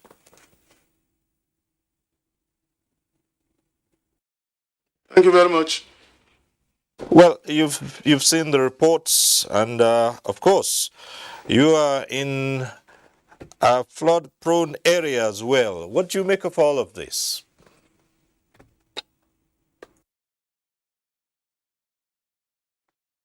I'm happy that I've finally been acknowledged and asked to make some contributions. I would like to say, for a start, that most of the analysis of the impact of this flood are superficial. We do not seem to really look at the economic consequences beyond farming. I'm from Rivers. I'm from a local government called Obebe Mandoni local government area of Rivers State, the most devastated. The River Niger, which goes into Bayelsa, passes through rivers for 50 kilometers. 3 other rivers, the Onita, which is the first distributary of the Niger all the way from Guinea, which discharges water into River State. From there, it goes into the Orash, which is not a tributary of the Niger, rather a sub-distributary of the Niger through the Onita. Then goes into the Sombrero. All these 4 rivers are in one local government. The other two local governments, 3 other local governments of River State are Ahuda West, which is covered by the Orash. Ahuda is covered by the Sombrero, and Abuja Odua by the Sombrero River, by the Orash River. All these 4 local governments are the worst hit in River State because they're the only ones that receive direct impact of the River Niger floods. Now, let me say that while people are talking about famine and food crops and disasters arising from there, our own concern in the entire 4 local government areas are far more penetrating. There are 507 oil and gas wells in these 4 local government areas. All the 507 wells constitute national assets. All the oil companies that operate there, including Shell, Total Energy, and Nigerian Egypt Oil Company, have their oil facilities shut in. I'm sure you know that OML 58 and OML 61 are the largest contributors of gas feedstock to the Nigerian liquefied natural gas company in Bonny. They are in this local government. 3 of Nigeria's national independent power projects, the Barai UBA, which is both in Bayelsa and Rivers, the Omoko gas project, the Ebema gas project, are all in Rivers, are in these 4 local governments. They have been inundated. In addition to the power project built by Governor Peter Odili, also in Omoko. All these power facilities are underwater. So when people are complaining about farmlands, yes, we are complaining of the inundation of all the oil facilities, wellheads, flow stations, gas wells, pipelines, borrow pits, and all these facilities covered by more than 10, 15 meters of water, spewing their contents, fluoride, mercury, sulfuric acid, sludges, cuttings, produce formation water. All the dangerous chemicals associated with oil and gas production have been spread into the open river, deposited also into the aquifer over time. Nobody is talking about it. Nobody is talking about the investigation. And these chemicals are carcinogenous. How do people drink water? Do not also forget that this local government area is actually the source of the yam that they eat, called Onisha yam. All the yams they call Onisha yams are produced in Ndoni district of Obebe Mandoni local government area. The only local government area in Nigeria that has four boundaries with 4 states: Bayelsa to the south, Delta to the east, to the west, Anambra to the north, Imo to the southeast, and 3 other local government areas of Emohua, Ahoda East, and Ahoda West. It is the largest oil and gas producer in Nigeria. Ask anybody. Obebe Mandoni local government area alone has 13 oil fields operated by all these oil companies. I can name the mining leases: OMA 21, OMA 20, OMA 61, OMA 50. Now, with all of this, how can this situation be mitigated? With all of this, you've painted a grim picture so far. How can this be mitigated at this time? Not only this time, it is not enough to come and just prescribe. Then after the flood season, everybody goes home. The problem of water management in Nigeria is quite historic, constitutional, legal. Until water is removed from the exclusive legislative list and put in the concurrent list so that states can also legislate, build dams, build ports, build navigation, do ecotourism, generate power, transmit, distribute, and sell electric energy, there will be economic boom. It's not enough to just say, oh, let palliatives. No, palliatives will not be enough. I want to say, historically, nobody should blame Cameroon for releasing water from the Lagdo Dam. The Lagdo Dam has the smallest quantity of water that is getting into the Niger, into the Benue, because it's on a ratio, it's about 300 to 300,000 cubic meters of water. I was in Yola 2 weeks ago. The water from the Lagdo is not as much as it is here, because the Lagdo Dam release doesn't do as much damage as the Kainji, which Nigeria has released simultaneously, as the Jeba.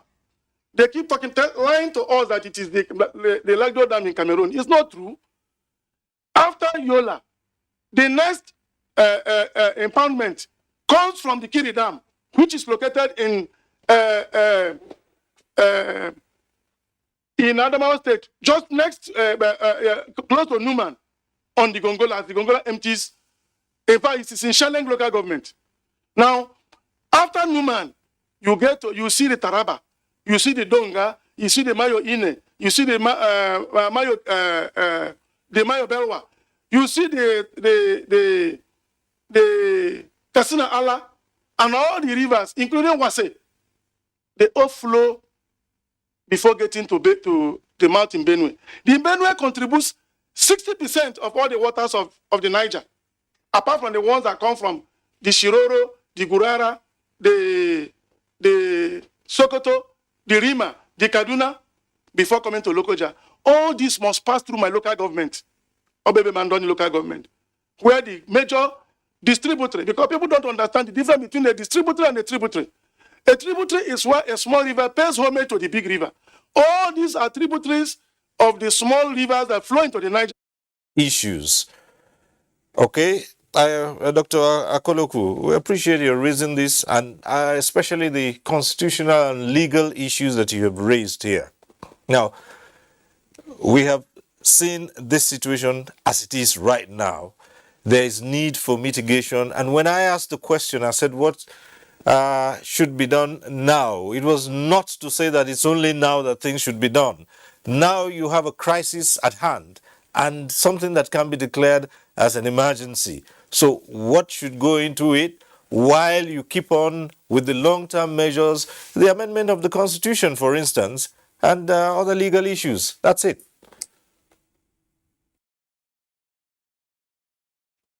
The question you have asked is very germane.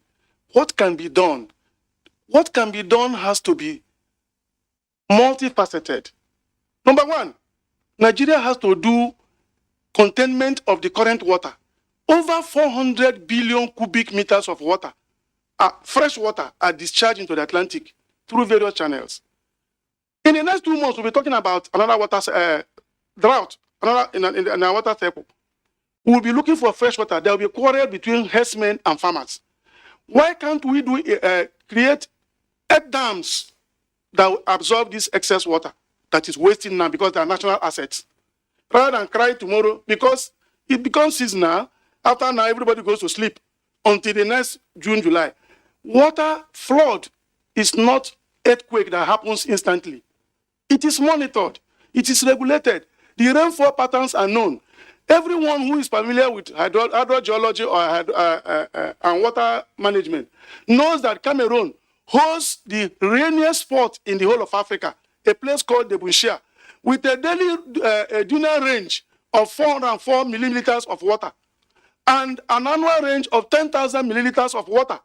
That means in Abuja, it rains almost every day. And therefore, because Cameroon is in a mountainous area, all the rivers in Cameroon cascade into Nigeria, whether they are the Cross River, the Donga, the Benue, the Faro, the Mayo Kebi, the Mayo Ine, all of them flow down into the Benue Valley and then come down to the sea. Why can't we build 8 dams? We can look at what Julius Berger did in Abuja, for instance. Thank you. We'll ask you to pause a while. Let's come back to the studio here, and Engineer Clement is here. He's listed so many sources of the flooding, particularly in those 4 local government areas where he mentioned in Rivers State. What's your response to that? Well, just as His Excellency mentioned, the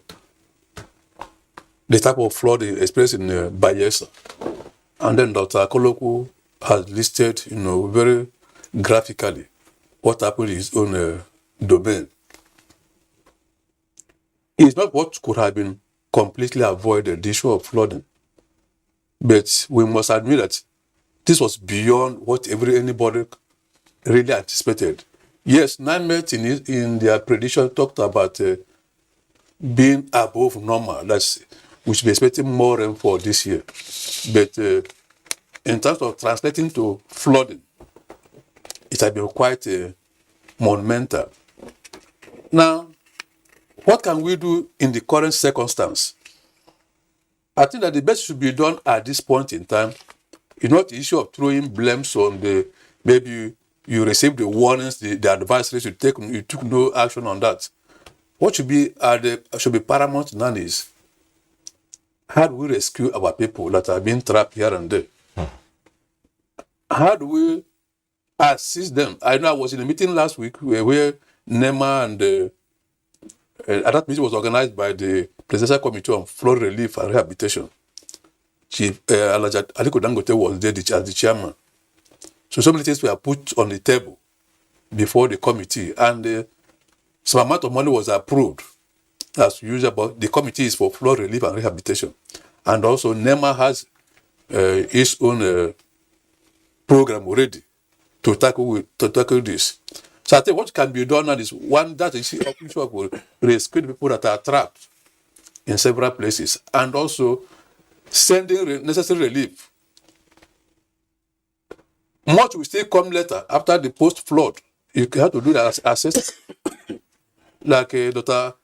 Akoloku mentioned, the issue of pollution of groundwater, or the wellheads, the water supply, but groundwater polluted, aside from the other aspect of it, oil wells that have been destroyed. So the best can be done at this point in time is rescue all the people, provide necessary amenities to cushion the effect. That's what you can do now. As there are other things that should have been done right before this time around, so as to reduce the impact of what we are experiencing right now. Ahmed Khan, some people have called for a declaration of a state of emergency. You agree with that?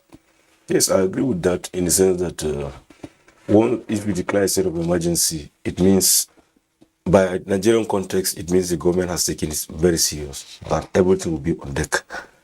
And to go further to that, in furtherance to that, to previous speakers, in terms of food security, I want to address that. Yes, we are going to have food challenge. End of the year, there's going to be inflation here and there. But the flood of this year, if you look at it location by location, is different. Like, for instance, we take case of Confluence State and Lokoja, and then Nasarawa, where you have lost a lot of hectares of rice. Now, the positive is that a lot of nutrients must have come out from the rivers and deposited on those particular areas. So the solution, in order not to enter food security quagmire, is that we have to imbibe issue of genetic engineering. That is to say, immediately after the rains, we should start planting immediately. And it should be a seed whereby it has very short gestation, in such a way that shortly after that, you can plant another one. But you have to take cognizance of the maximum point in which this year it has overflown, so that you don't go into the same kind of cycle. Because the construction we have mentioned, even if you bring the whole money in terms of Naira and Kobo, if you have done the design, construction cannot be done in 1 year. It has to take a very long time. So it has to be done phase in phases. So that is my take for that. All right. Architect Kabir Ibrahim, if you're still with us, what's your take on that? Well, I have said it all. The farmers need to be incentivized to go back to the farm. The last speaker also alluded to that. Oh dear. Okay, we'll try and return and re-establish links with Architect Kabir Ibrahim there. But we do have a report from Lokoja, I believe. Yes, and maybe we should see that at this point in time, saying that Lokoja has been mentioned a lot in all of this, with everything that's stuck there as a result of flooding. In light of the NIMET prediction of 2022 rain pattern and the eventual release of water by the authorities of Lagdo Dam in Cameroon and Kenji, 31 states of the Federation, including the Federal Capital Territory, have been devastated by flood. The calamity has affected over 1.4 million people, killing 500. Here in Kogi State, 9 flood-prone local government areas, including Kogi, Kotonkarfe, Lokoja, Basa, Ajokuta, Ofu, Omala, Igalamela Odolu, Ida and Ibaji have been ravaged by flood, with Ibaji becoming the focal point. Houses submerged, displacing thousands. Livestock, crops and other means of livelihood were laid to waste by the surge. Just as the harvest period approached for farmers in Kogi State, the floods washed away their produce. As it stands, perishable goods are becoming scarce in the market. Omachoko Abu, a farmer who owns a cassava and beans farm, narrates his ordeal as a result of the flood. Yes, I'm a farmer here. So we cultivate beans, maize, cassava and so many things. Water I've never got here before, but this year water came here and packed all our cultivations away. Yes, it's year 2012. This flood is affecting me. My house is the back of this house. All my property is not spoiled. The place where I go hide my load, thief come pack am. National assets such as infrastructure and amenities are also threatened by the flood. According to expert opinions, the floods, which are becoming a yearly occurrence, will severely affect urban settlement and create food scarcity if sufficient action is not taken by the relevant authorities. These floods have washed away a large population of our farming communities. And these are the populations of people who are farming those food that we eat. So automatically, if you know that this farming season has been lost. Government has to begin to think of going back to their reservoir to see how they can save a lot of food now that are perishable, so that even in the harder time, they can come with such food for the masses. 10 years ago. Must we wait for it again to happen again in 2012, in 2022? 10 years exactly after. Government didn't do anything to checkmate this thing. I think going forward, whatever we need to do to ensure that this thing does not happen again, we must do it. All right, and from Imo, let's get to see the situation. This is Abuja community in Ohaji-Egbema local government area of Imo State. As you can see, the devastation is real. Houses, churches, schools, markets, farmland submerged all in one as a result of the flooding. Thousands of people have been rendered homeless as flood overran Abuja community in Ohaji-Egbema local government area of Imo State. Nothing was spared, including the access road to the country home of the Minister of State for Education, Goodluck Nanaopia. This riverbank, just like many others, was an access road linking several communities in Ohaji-Egbema local government area of Imo State before it was overtaken by flood. I was taken on a tour of some affected communities in this locally made boat now used by residents as a means of accessing what is left of their farmlands, which have been washed away by flood. With the incident that just happened, to play with the federal government and the state government to work hand in hand so that they can dredge the River Niger, the River Benue, so that they can be able to accommodate more water. The implication of this on food security certainly cannot be overemphasized, as the contributions of the people of Ohaji-Egbema and other affected areas in nearby Uguta local government area, known to be the food baskets of the nation, will no doubt be affected. Terrible thing will not happen again to our people. This flood that happened affected my house and my farmlands. That blank zinc house you are sighting from here is where I lived before it was submerged. Flood has submerged my farm, and I don't know how to swim. I don't want to die. That was why I climbed up. Head of Operations, National Emergency Management Agency NEMA, Ifeanyi Nnaji, while sympathizing with victims of the affected communities, affirms that government will provide relief materials to reduce the impact of their pain. Relief has been approved for the affected persons.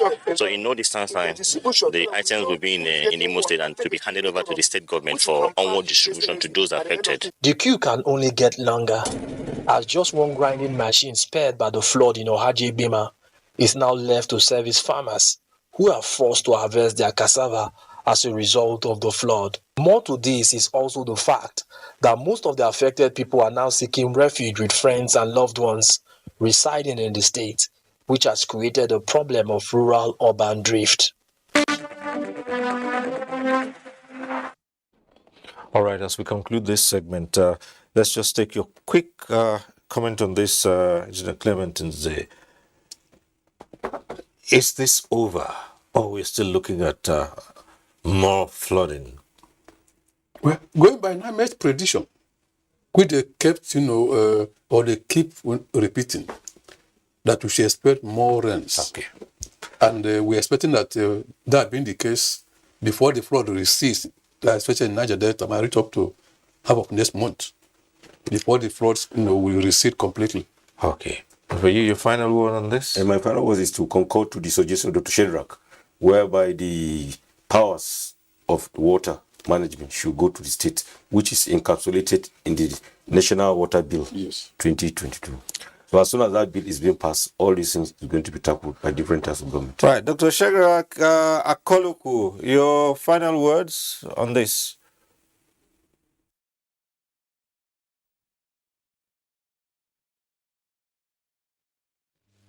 Now, we need to go back to the mouth of the headwaters of the Benue and build the Hausa Dam in Fufore local government area of Adamawa State. That dam was supposed to be a buffer dam to the Lagdo Dam. It was cancelled in 1984. If we don't go back to it, we will continue to face this annual disaster. And there are many other dams we can do, including the earth dams I've talked about. They are not expensive, so that we can have more detention areas. And also know that even in the impacted areas, we need to investigate the impact of chemicals that are on the surface waters and in the aquifer, as well as invasive species, strange mosquitoes Reptiles, rodents are invading my own area. As I speak here, my house is underwater in a day.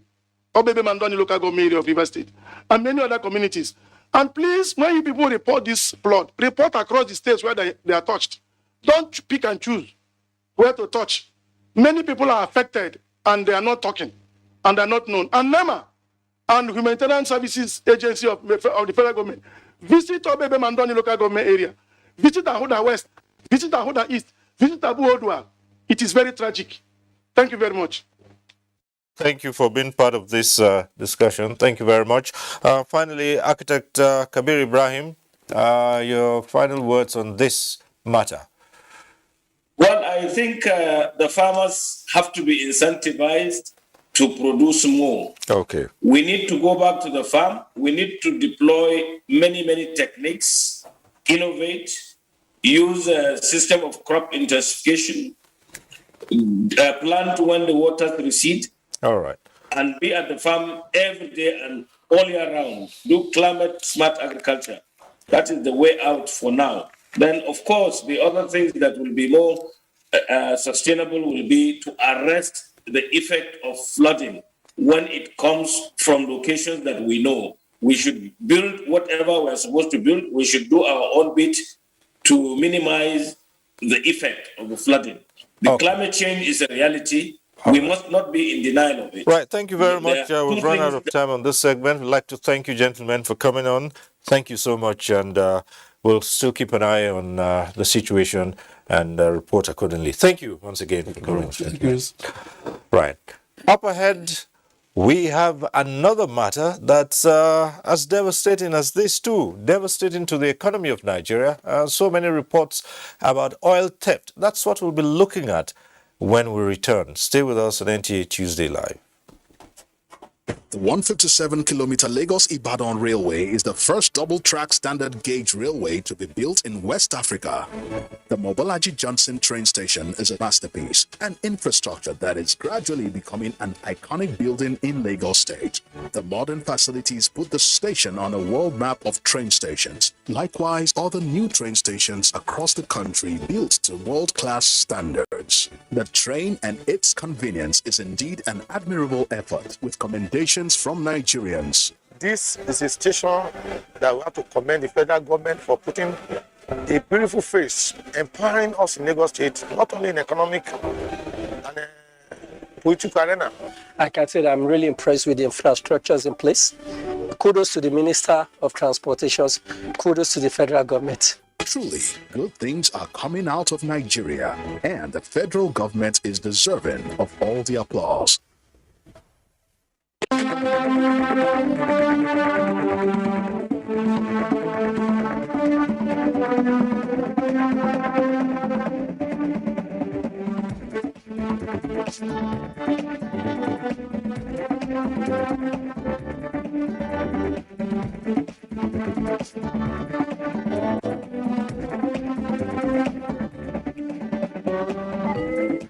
NTA Tuesday Live, a network issue-oriented innovation talk show.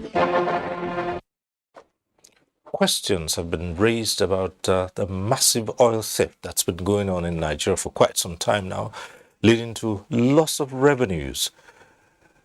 On NTA Tuesday Live tonight, our second topic will x-ray just how devastating this has been to the Nigerian economy and what can be done. But first, let's get to see this report by Lydia Sampson.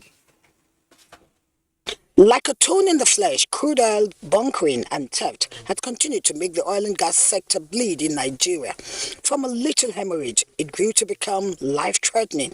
Determined to revive and resuscitate the sector responsible for a large chunk of the nation's economy and foreign exchange earning, the NNPC Limited commenced a life-changing collaboration with the communities and key security operatives, and now the narrative is changing for good.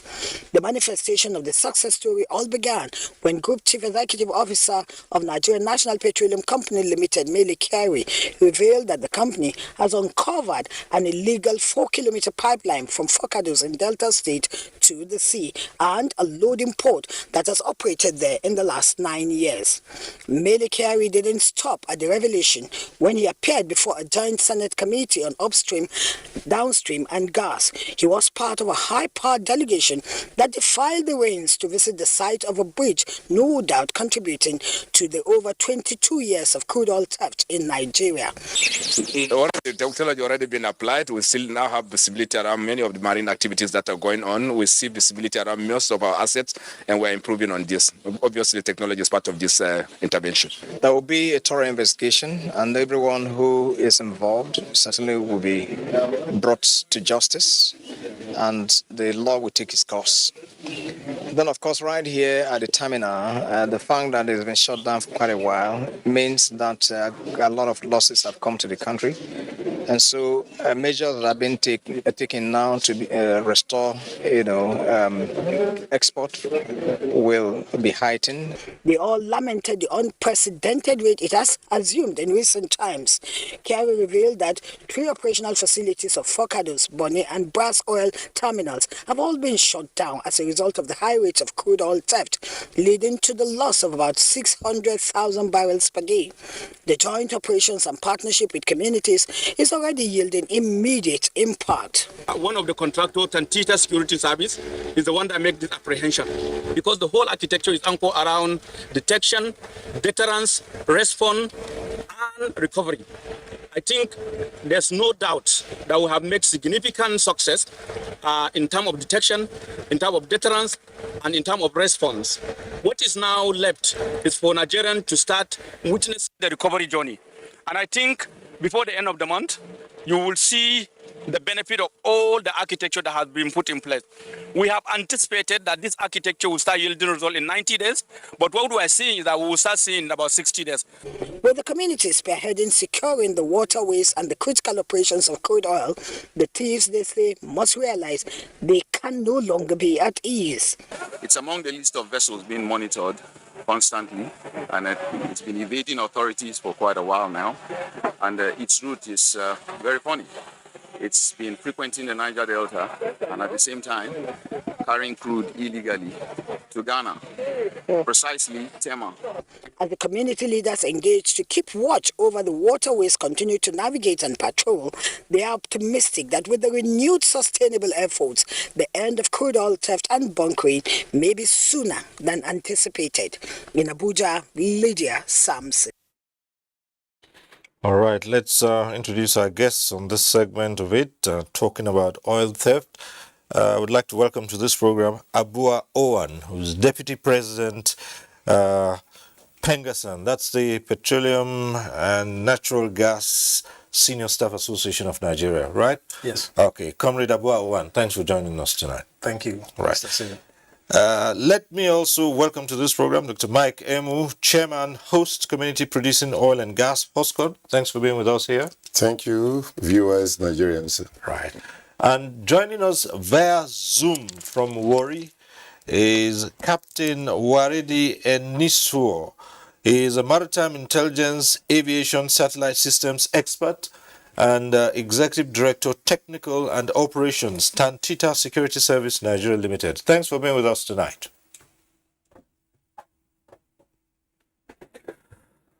All right. Thank you very much. Okay. Thank you. So, how massive is oil theft? Let's begin with the Comrade Abua. Well, thank you once again, Mr. Stowa, and good evening, Nigerians. From the perspective of Pengasan, we believe that this is a very massive, thing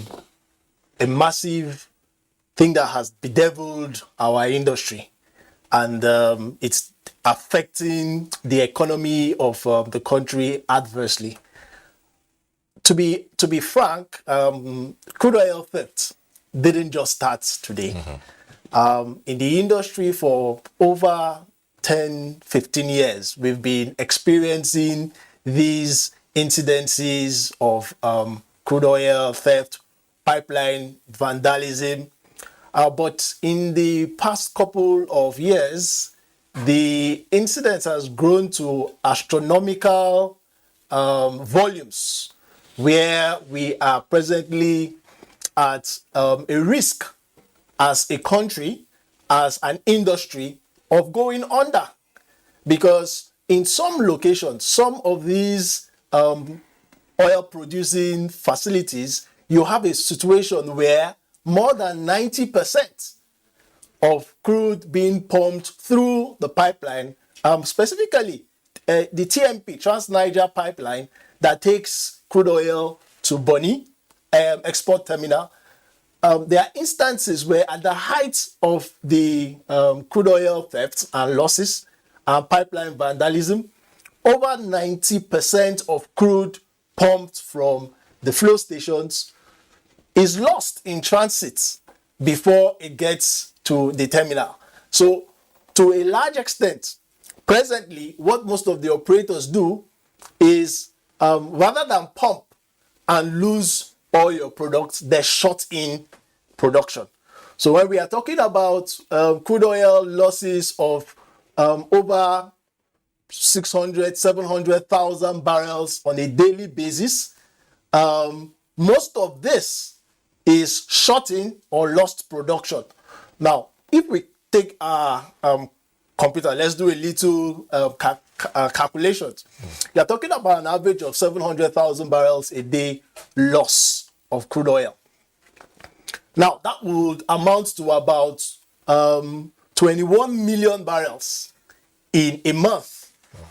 And if you calculate that with the average present prices of crude oil that's hovering around $90 per barrel, you are looking at a neighborhood of around $2 billion in losses on a monthly basis. And so you can imagine the impact that these losses are having on the Nigerian economy. Okay, let's come to you, Dr. Mike Amos, Chairman of Who's Community Producing Oil and Gas, HOSCON. These facilities pass through the communities, don't they? Of course. The truth is that the pipeline, the flow station, all the equipment that the IOC and the NOCs are using, the Niger Deltas are all hosted by my communities of the Niger Deltas. And so if we are talking about oil taps, let me just join my colleague who have just given a breakdown about what Nigeria is losing daily economically as a result of oil theft. 24.73% of crude oil production falls. And we can no longer meet with the OPEC quota to Nigeria. The issue is that I, being the national chairman of the host committee of Nigeria Producing Oil and Gas, don't I know who are responsible? I know. You do? Of course. And with me here at this studio, I have documents and newspapers. And so have you... I will not open that, but let me come to say that if an empty vessel is moving within 1 to 50 nautical miles to the high sea, to the deep sea, is Nigeria not aware? If a pregnant vessel is coming in or going out, are we not aware? What is taking place in terms of oil taps? Don't we know who is involved?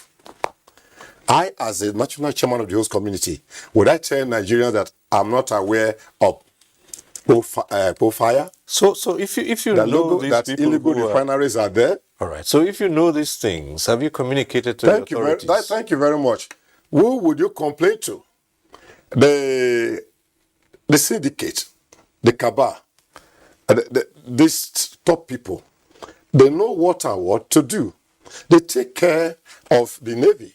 They take care of the Army. They take care of the police. It's only DSS that is dedicated. These are very serious allegations yes, you're making. I'm making this now, and they are hearing me. And there is no way that the Nigerian civil defense that were in charge of pipeline surveillance are not aware of what is taking place. We of the Niger Delta, and I, the chairman, I can tell you, if you go to Okpai, this is what is taking place in Delta State. If you go to Omok in Rivers State, this is what is taking place. If you go to Bomodi in Delta, this is what is taking place. And I can quote here and there, and Nigerians are hearing me. Are the oil company not aware? They are aware. The federal government, they are aware. If I comes out to say this and this and this and this, who protests me? What do I get from it? If European Union, UN, said that the host committee should be in charge of pipeline surveillance, look at what TSSL have just achieved within 30 days. That's the Tata, the Topolo company. Okay. His Tata Service. Tantita Security Service. Security Service Limited. We'll return to look you. At what they have achieved. But let's go to Captain Waredi Nuswa, the Executive Director of Technical and Operations of Tantita Security Service Nigeria. All right. You heard the chairman of the host community producing oil and gas. How come this became so entrenched if the perpetrators are known? Thank you very much, Cyril. It's a very, very complex issue. It's not really too straightforward as we see. Well, one of the things we first of all have to understand is that Nigeria's oil is very, very tasty. What do I mean by this? It's a tempting oil. It's the cleanest oil in the world, if I'm not mistaken. And any refinery you pump it to has got very low maintenance. Very, very low maintenance. And this has attracted a lot of thieves, which at the end of the day has resulted in two dimensions of the theft. The local dimension and then the international dimension. Now, as far as my estimates will go, from what I have seen practically, we've been on this for quite a while. We didn't just jump into it. We've been gathering a lot of intelligence on how these things work even before the contract came up. You would see that the local theft is probably about 10 to 20%. And while the international one will probably take about between, let me say about 70 to 80% or something like that, if I am not mistaken. And it's not very easy for government agencies to monitor a criminal private sector setup like this. Why am I saying this? Now, in every government situation, there are bureaucracies. And the bureaucracy in dealing with it as a government probably contributed immensely to a very wide criminal window of opportunity. Well, what do I mean by a criminal window of opportunity? Now, we have the intelligence maybe in government or something, just like the military. They would need some level of processing of that intelligence before acting. And I tell you the truth, it's not very, very easy for them to act. It's not easy. It's a tough one. You know, they have done very, very well. So we just came in to close in that particular criminal window of opportunity by being a private sector with very, very low bureaucracy to match the criminals without bureaucratic processes. All right. So the reason it has gone this far is because the country struggled to tackle it alone. Fortunately, the current administration deemed it fit to carry out a whole lot of reforms, and that is what the NNPC is also gaining from. And also, it has empowered the NNPC to also engage in a public-private partnership that has been yielding results. So this is the summary of actually why it has been so long. And besides also, you have to understand that the region has got teeming youths unemployed who suddenly found another type of economy to engage themselves in. Because the demand for the oil, the lack of refineries in the country also came up and helped in propping up illegal refineries, which more or less, at the moment, with what I can see, are able to brew this crude to the extent that it can get diesel, even up to fuel out of it. So it's a whole lot of things. Okay. You know, I will just stop here for now. All right. So that, Okay. Let's come back to Comrade Owen. Yes, the totality of these losses, you put figure at some $2 billion dollars monthly. Nigerians say, well, the bulk of this is not those pictures we see of, half-clad, villagers with drums refining crude in the most elementary manner and all that. That theirs mainly is environmental pollution. But that the real thing, this is a specialized field, it's done in concert with experts in the industry. Well, yes. It's a syndicate. It's really a classic case of organized crime. And it takes a whole lot of players to establish these syndicates. I would say that the solution to this would also require a collaboration from all stakeholders to be able to come together and say enough. Because what started as smallholder thefts has now spiraled into something that is putting the corporate existence of the country, Nigeria, at risk, at jeopardy, which is affecting every component of the entity called Nigeria.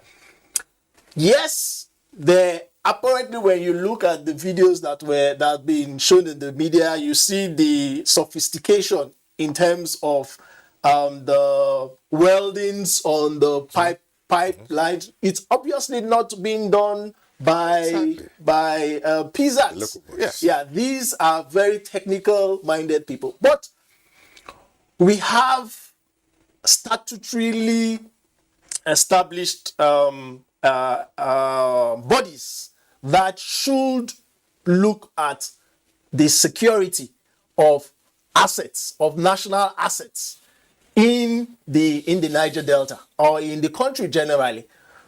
We, on the 8th of September, Pengasson as an association went on a street rally to advocate in very strong terms against the prevailing incidents of crude oil theft.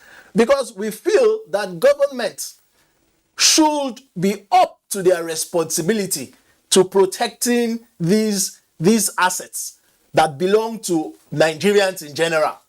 And that it is only because of the failure of government and its institutions that we have found ourselves where we are today.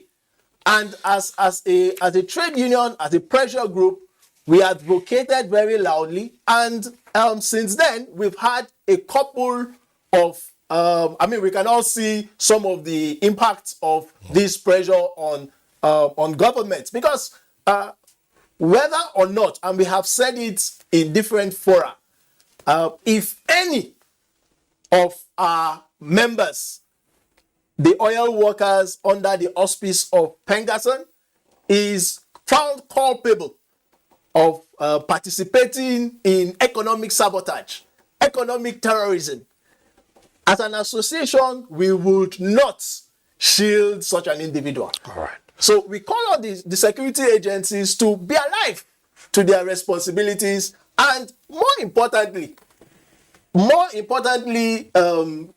me, even than, yes, it's a very good thing to respond, to apprehend, but we should begin to name and shame, prosecute, to act as deterrents to future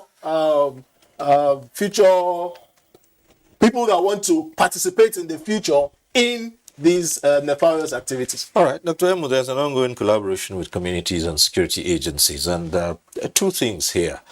First is the feeling that even while this massive theft was going on, it wouldn't have been without the collaboration of the host communities, because they would have the information.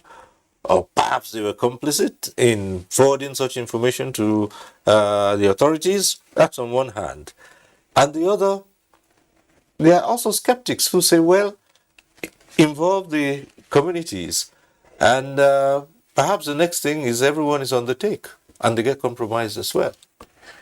It is actually unfortunate that the IOC and NOC, LPDC do not actually relate well with the host community.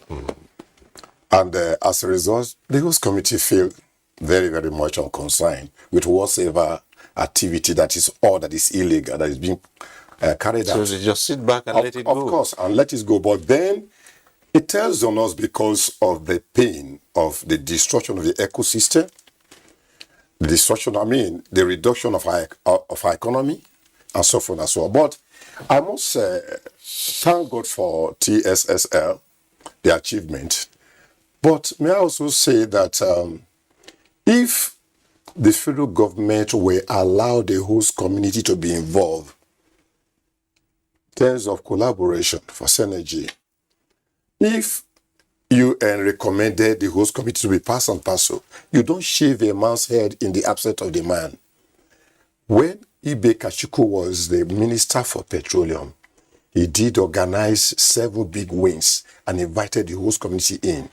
And since then, we created the present enabling environment in Niger Delta. I want to appreciate our present Minister for Petroleum and the Group Managing Director for NNPC, that they decided to associate with the host community.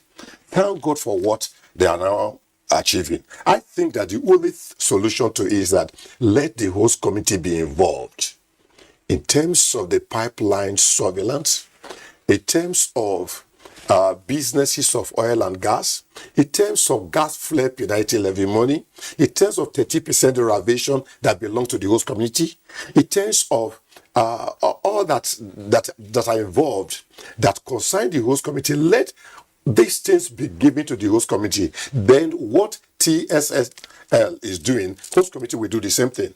That's why we, the leadership of the host committee and traditional life, went to Baramatu Oporozat to appreciate what Tampolo Company and his boys are doing, because it is a challenge to us, the leaders of the host community, that we're seeing this thing happening every day, that trucks are being escorted out every day, that pole fires are on every day, illegal refinery, and badges are moving here and there, and so forth and so on. And nothing that we can do, because the federal government will not relate with us, the oil company will not relate with us, and our children are idle, and nothing they can do more than to find a way to survive.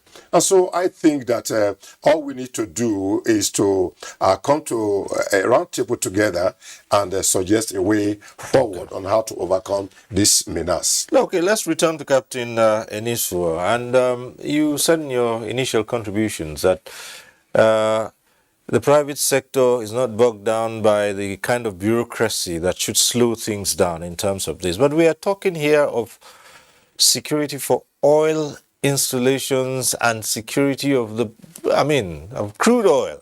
And we all know that oil business is not small business. This is a business that is determined in hundreds of millions of dollars.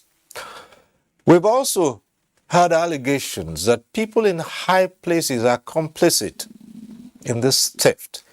And you are coming from the private company. You have guarantees that when you apprehend these thieves, that you can cut through that bureaucracy in high places. What if they are involved in them too? What you gonna do?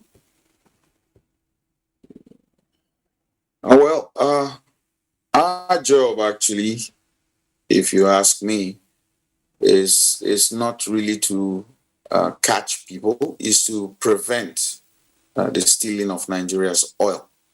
However, in the process of doing so, the law will not spare anybody, not anyone. I mean, you heard the CDS reiterate that.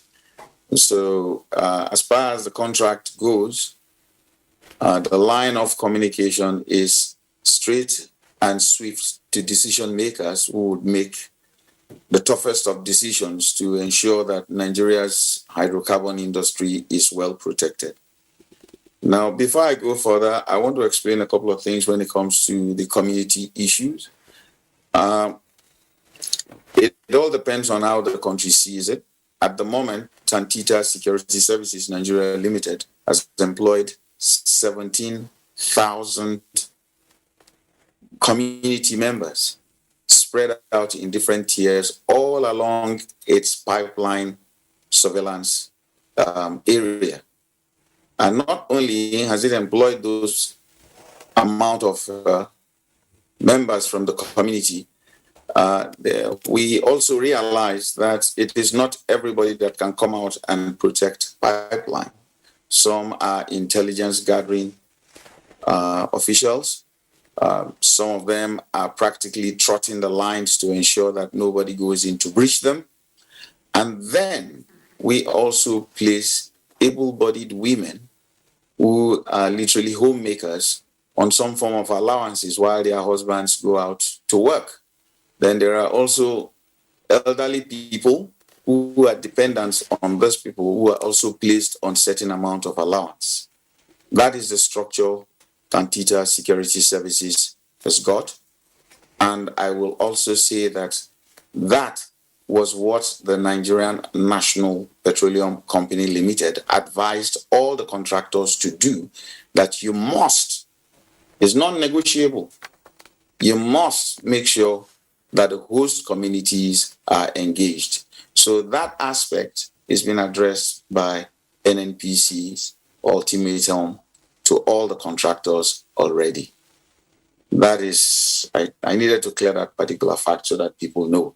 Right. And even before now, a lot of people were probably not aware that you could also be part of this solution because the NNPC has also created an app whereby other stakeholders or other persons who are interested in protecting Nigeria's hydrocarbons could download this app, report what they see, and then get rewarded for it. So that also is in place. So literally, you could be self-employed going around looking for people who are doing all these type of things.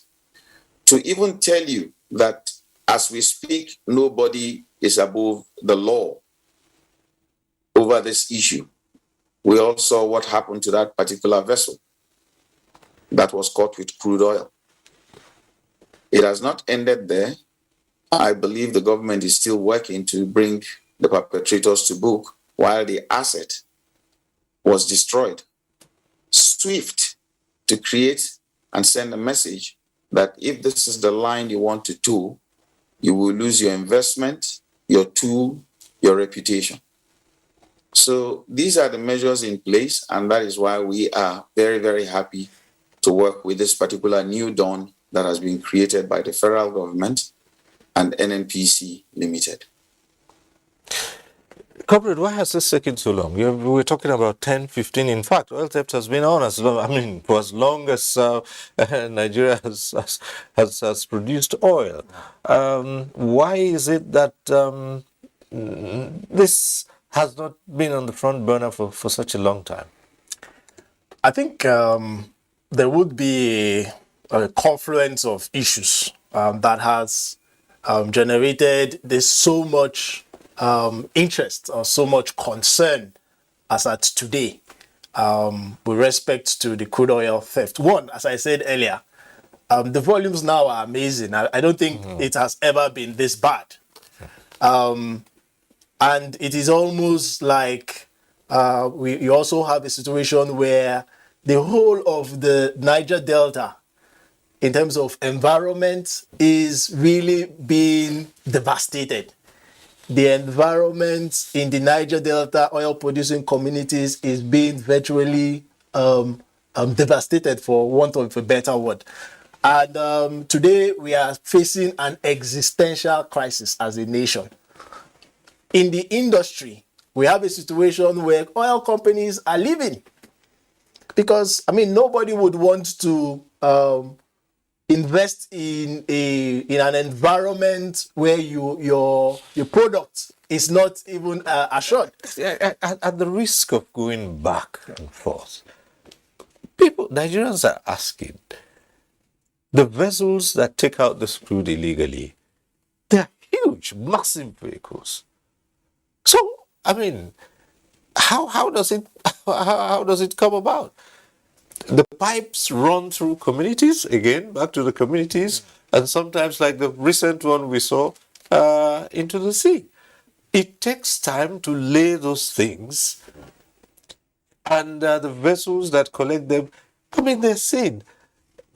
To allude to what our colleague, the Tantita consultant, made earlier, NNPC government generally has, over the years, treated this issue with kid gloves. But today, we have a situation where a lot of efforts, a lot of resources are being invested in technology.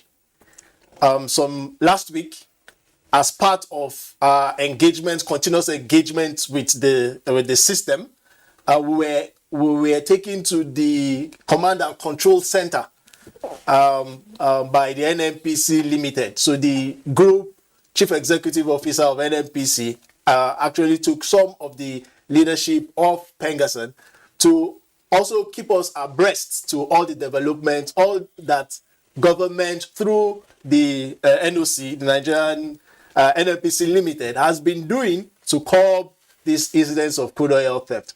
Today, we have a situation where you can monitor in real time the activities in the Niger Delta area. In real time, you could see when we visited, it's an impressive development where you could see the activities of the vandals. You could actually see them in real time, getting the crude oil and cooking cooking them and all of that.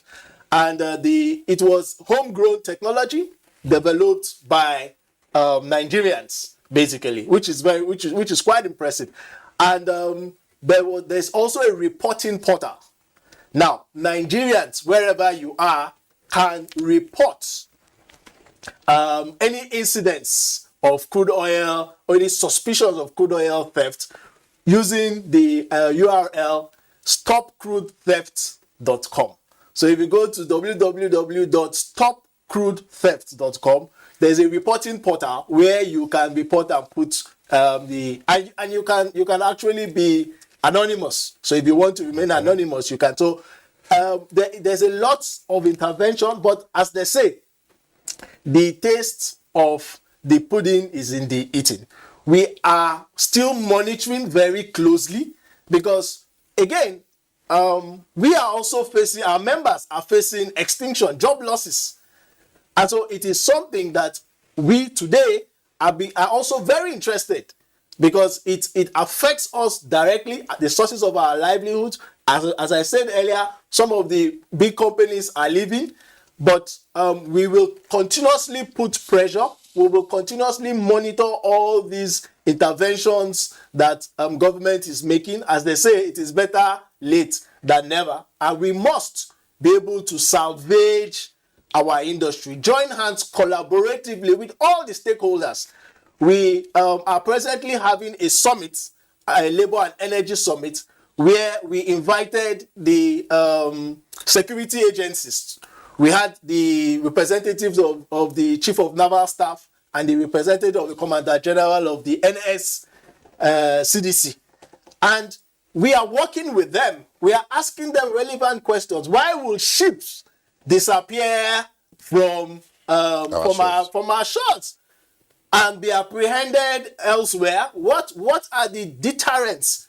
What are the consequences management that is being meted on errant security agents in these areas? So we will continuously interrogate the system and make sure that together we will stop this ugly incident of crude oil theft. I believe that some calls are coming in through. We should have a caller, Zayanu, who's calling in from Sokoto, I believe. Good evening, sir. Hello, go ahead. So, as we are talking about the problem we are heading in this country, Nigeria, about chiefs and the sabotaging economy in the country, this is very, very serious issue. And this issue, I have been telling you that it is for long it is happening in Nigeria, especially the areas that the economy of the country is distant, like southeast, where those pipelines of crude oil, where thieves are vandalized the Nigerian properties, Nigerian economy. We have to at least observe things like these vandalizations and these thieves. They are not the only people are doing this in this country. They are supporting by their elders, their leaders. Maybe if you can look that there is a security agent in the system, and there is a chief of the areas, and there is politicians.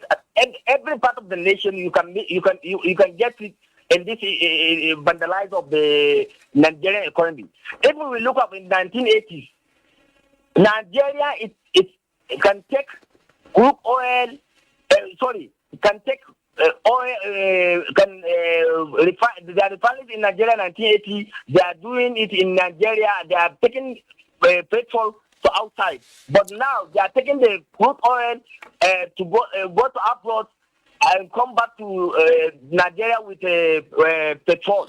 So all this vandalization and this it's all peaks. It's all peak problem and peak poverty and peak by the government. Majority of the government who is having the Okay. So. Okay, Zayanu, you've made the point, and part of what you were saying there would be that even with the communities, the leaders of the people, you have been observing this for quite a while. How involved are the people's leaders themselves? I can deny for the traditional rulers not being involved.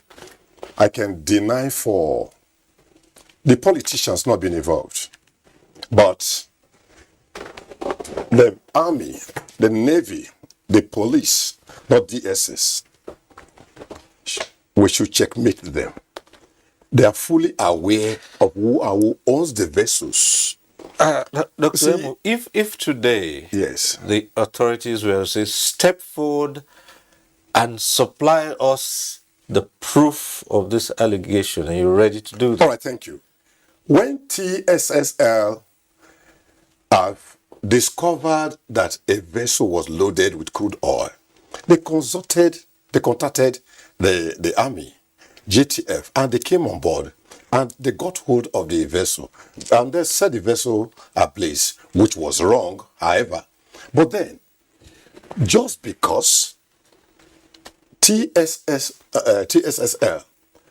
made up their mind to disprove Nigerians that the homogenic security company, not heterogenic, but homogenic security company, companies from the home that is involved, then there is an answer to it. You see, if the host community, let me make use of TSSL, OMS, Ocean Marine Solution, the host committee pipeline surveillance company. And so if the home companies are involved, then we can apprehend those who are involved. We can actually implicate those who are involved. Until we do that. If not, thank God for what we have seen today in Nigeria within 30 days of TSSL. And more of it will come on board. So the only thing that the host committee can do is to let the Minister of Petroleum be aware of what is happening. Not only Minister of Petroleum, they also make up their mind that we can stop our children, that please don't be involved in this because you are causing industrial pollution, environmental degradation, corrosion, and so forth and so on. And so we can educate our children. And if the federal government will allow the host community children to be involved, then we can overcome this issue. Then we can work together with the military forces. Then we can overcome this issue. I'm not saying that all the chief of staff or army chief of staff, that all of them are involved. No. But there are bad eggs who are involved in this deal, and we can expose them. Let's go back to the phone. We have Sadiq calling in from Abuja. Hello, Sadiq. Go ahead.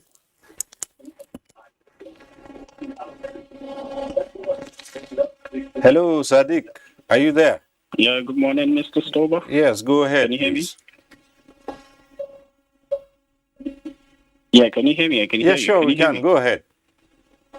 Yeah, good morning, Mr. Stober. Like, it's been a quite enlightened program today. Like, I mean, it's like very good. Like, they've enlightened Nigerians on economic sabotage and oil theft. I mean, Nigerians are going to be enlightened and glow in the dark. I mean, whatever is happening now, I think it's a change of mindset. You understand? We should hold, like what he said, the chairman of the host communities, like the host committee should come and sit with the federal government. You understand? And the Pengasan, like he said, they should come together, sit with the government and talk about how to, because they know the geography of that region. You understand? When they sit, they talk, they can know how to secure those the pipelines and the vandals and the economic sabotage. Because we do know these are Nigerians, and like he said, there are other countries that want, or rather find our oil tasty. You understand? So many countries do come from behind and come take our oil. So I mean, you should state. Hello? Yes, go ahead. Go ahead. Hello? Oh, yeah. We can hear you, but perhaps the challenge is from your end there. But I should think that Sadiq has made the point. And let's return to Captain Eniso. Yes, you did mention that about 70 to 80% of this crime is perpetrated by international organizations themselves. And what are when you look at the entire situation, what would be the recommendation by Tantita in dealing with international organs that are involved in this? Okay. Thank you very much again, Cyril. Well, a couple of things. First, we have to clean up in-house, okay? Nobody can come straight into your house. They don't know the geography of the house and then be able to steal from you effectively. So we got a lot of in-house things to do. And that cleanup does not necessarily mean going on and looking for culprits or something. It's how to educate people to have a third eye over their resources. Now, from my experience so far in all these discoveries, in some of the areas, you could tell that obviously somebody saw somebody doing something. Now, why did they allow that person to do whatever they are doing and then they got away? So it could be also that they capitalized on the fact that we have a type of society here where We have a don't ask, don't tell. It doesn't concern me. It's government. Government is seen like a separate human being up there. But that is not true. We are all part of government, you see. So I think there needs to be a lot of orientation to it. And you know, here in Africa, I realized something which is very, very key. We see foreigners as saints. We see each other as evil. So that being saint look, because some of these connections you see were not done by locals. They were done by, as I said, a smart civilization. So if you see a foreigner bend down and be doing something on the pipe, that perception that they come with, their general successes in their country, somehow gives the African a false sense of security. He could be doing something wrong, but you say, oh, because he's an Oyibo man, he is carrying out maintenance. You never know. So we had lapses that created this problem. Maybe our security forces also need to be trained more to have a better eye over these issues. Okay? Now, the crime is getting far and far more sophisticated. A big ship can come to Nigeria with two things. One is legal and the other is illegal. What do I mean? It can stay in Nigerian waters, nominated to come and lift crude oil here and there. Fine, peaceful, no problem. But I can tell you, while it's got all the papers to be inside the waters, some of these small boats are penetrating the creeks and probably loading it and going. So, you see, we need to train our people for that particular third eye that we talk about. That's one area. Now, the falsification of documentation is also getting very, very high. How well do we exchange, all these agencies exchange information quickly? And how well is that information processed positively? You know, it's also key. Now, we can talk all about stopping the oil theft. Have we got local refineries that are going to produce oil? In as much as we don't have these refineries, this issue is going to go on. We may still have to fight this a little longer, because if you look at the local side, a lot of these petrol stations that are looking innocent probably are part of those also who benefit, and then you and I also benefit from easily getting fuel. So we will look at all of these things in its holistic manner, you know. And I was a jet pilot. If I just put this, I was a jet pilot. Yeah. And as we speak, I can't renew my license from where I got it from, because I'm regarded as somebody with a dangerous skill, except I'm attached to an airline. So how well do these oil companies monitor their staff who probably left in anger? Some retired with this type of skill. So we have to look at all these things. That's another aspect of it. And well, as we conclude, Comrade, could you just sum up for us here? Well, this issue of crude oil theft is a serious one. It is multifaceted. It has taken a lot of collaboration within the syndicate, within all the component parts of the operators in the industry, because for us to have gotten to this point, as has been stated, it is a sophisticated machinery that's in place. What can lead to the solutions? I think that should be where our focus really should be. I believe that collaboration again amongst all the collective stakeholders, the operators, the government security agencies, the regulators, the workers, the host communities. There is no gainsaying the fact that the host communities are very intricate part of the ecosystem around oil and gas production, and they must be welded, infused into the protection of the pipeline, the facilities. They must be infused, and we've seen progress that has been done, that has been made, achieved in this couple of months. However, we strongly believe, as the president of Pengasson made very passionately before the Senate committee, ad hoc committee investigating oil theft, that as a country, we should also be ready to invest in technology. Okay. We must invest in technology long term to be able to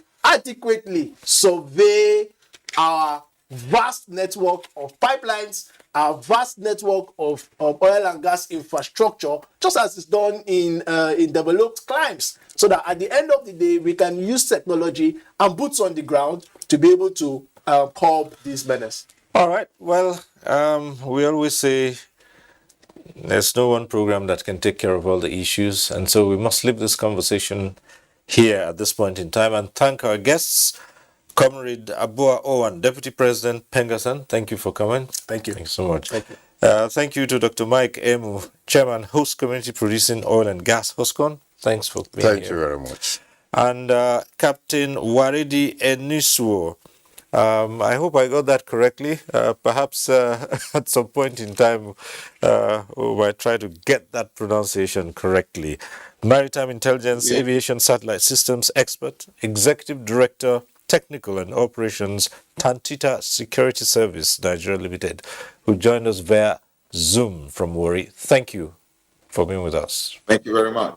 All right. And that's our program today. We thank you for watching. Next week, we'll be back with NTA Tuesday Live. I'm Cyril Stover. Continue to stay safe.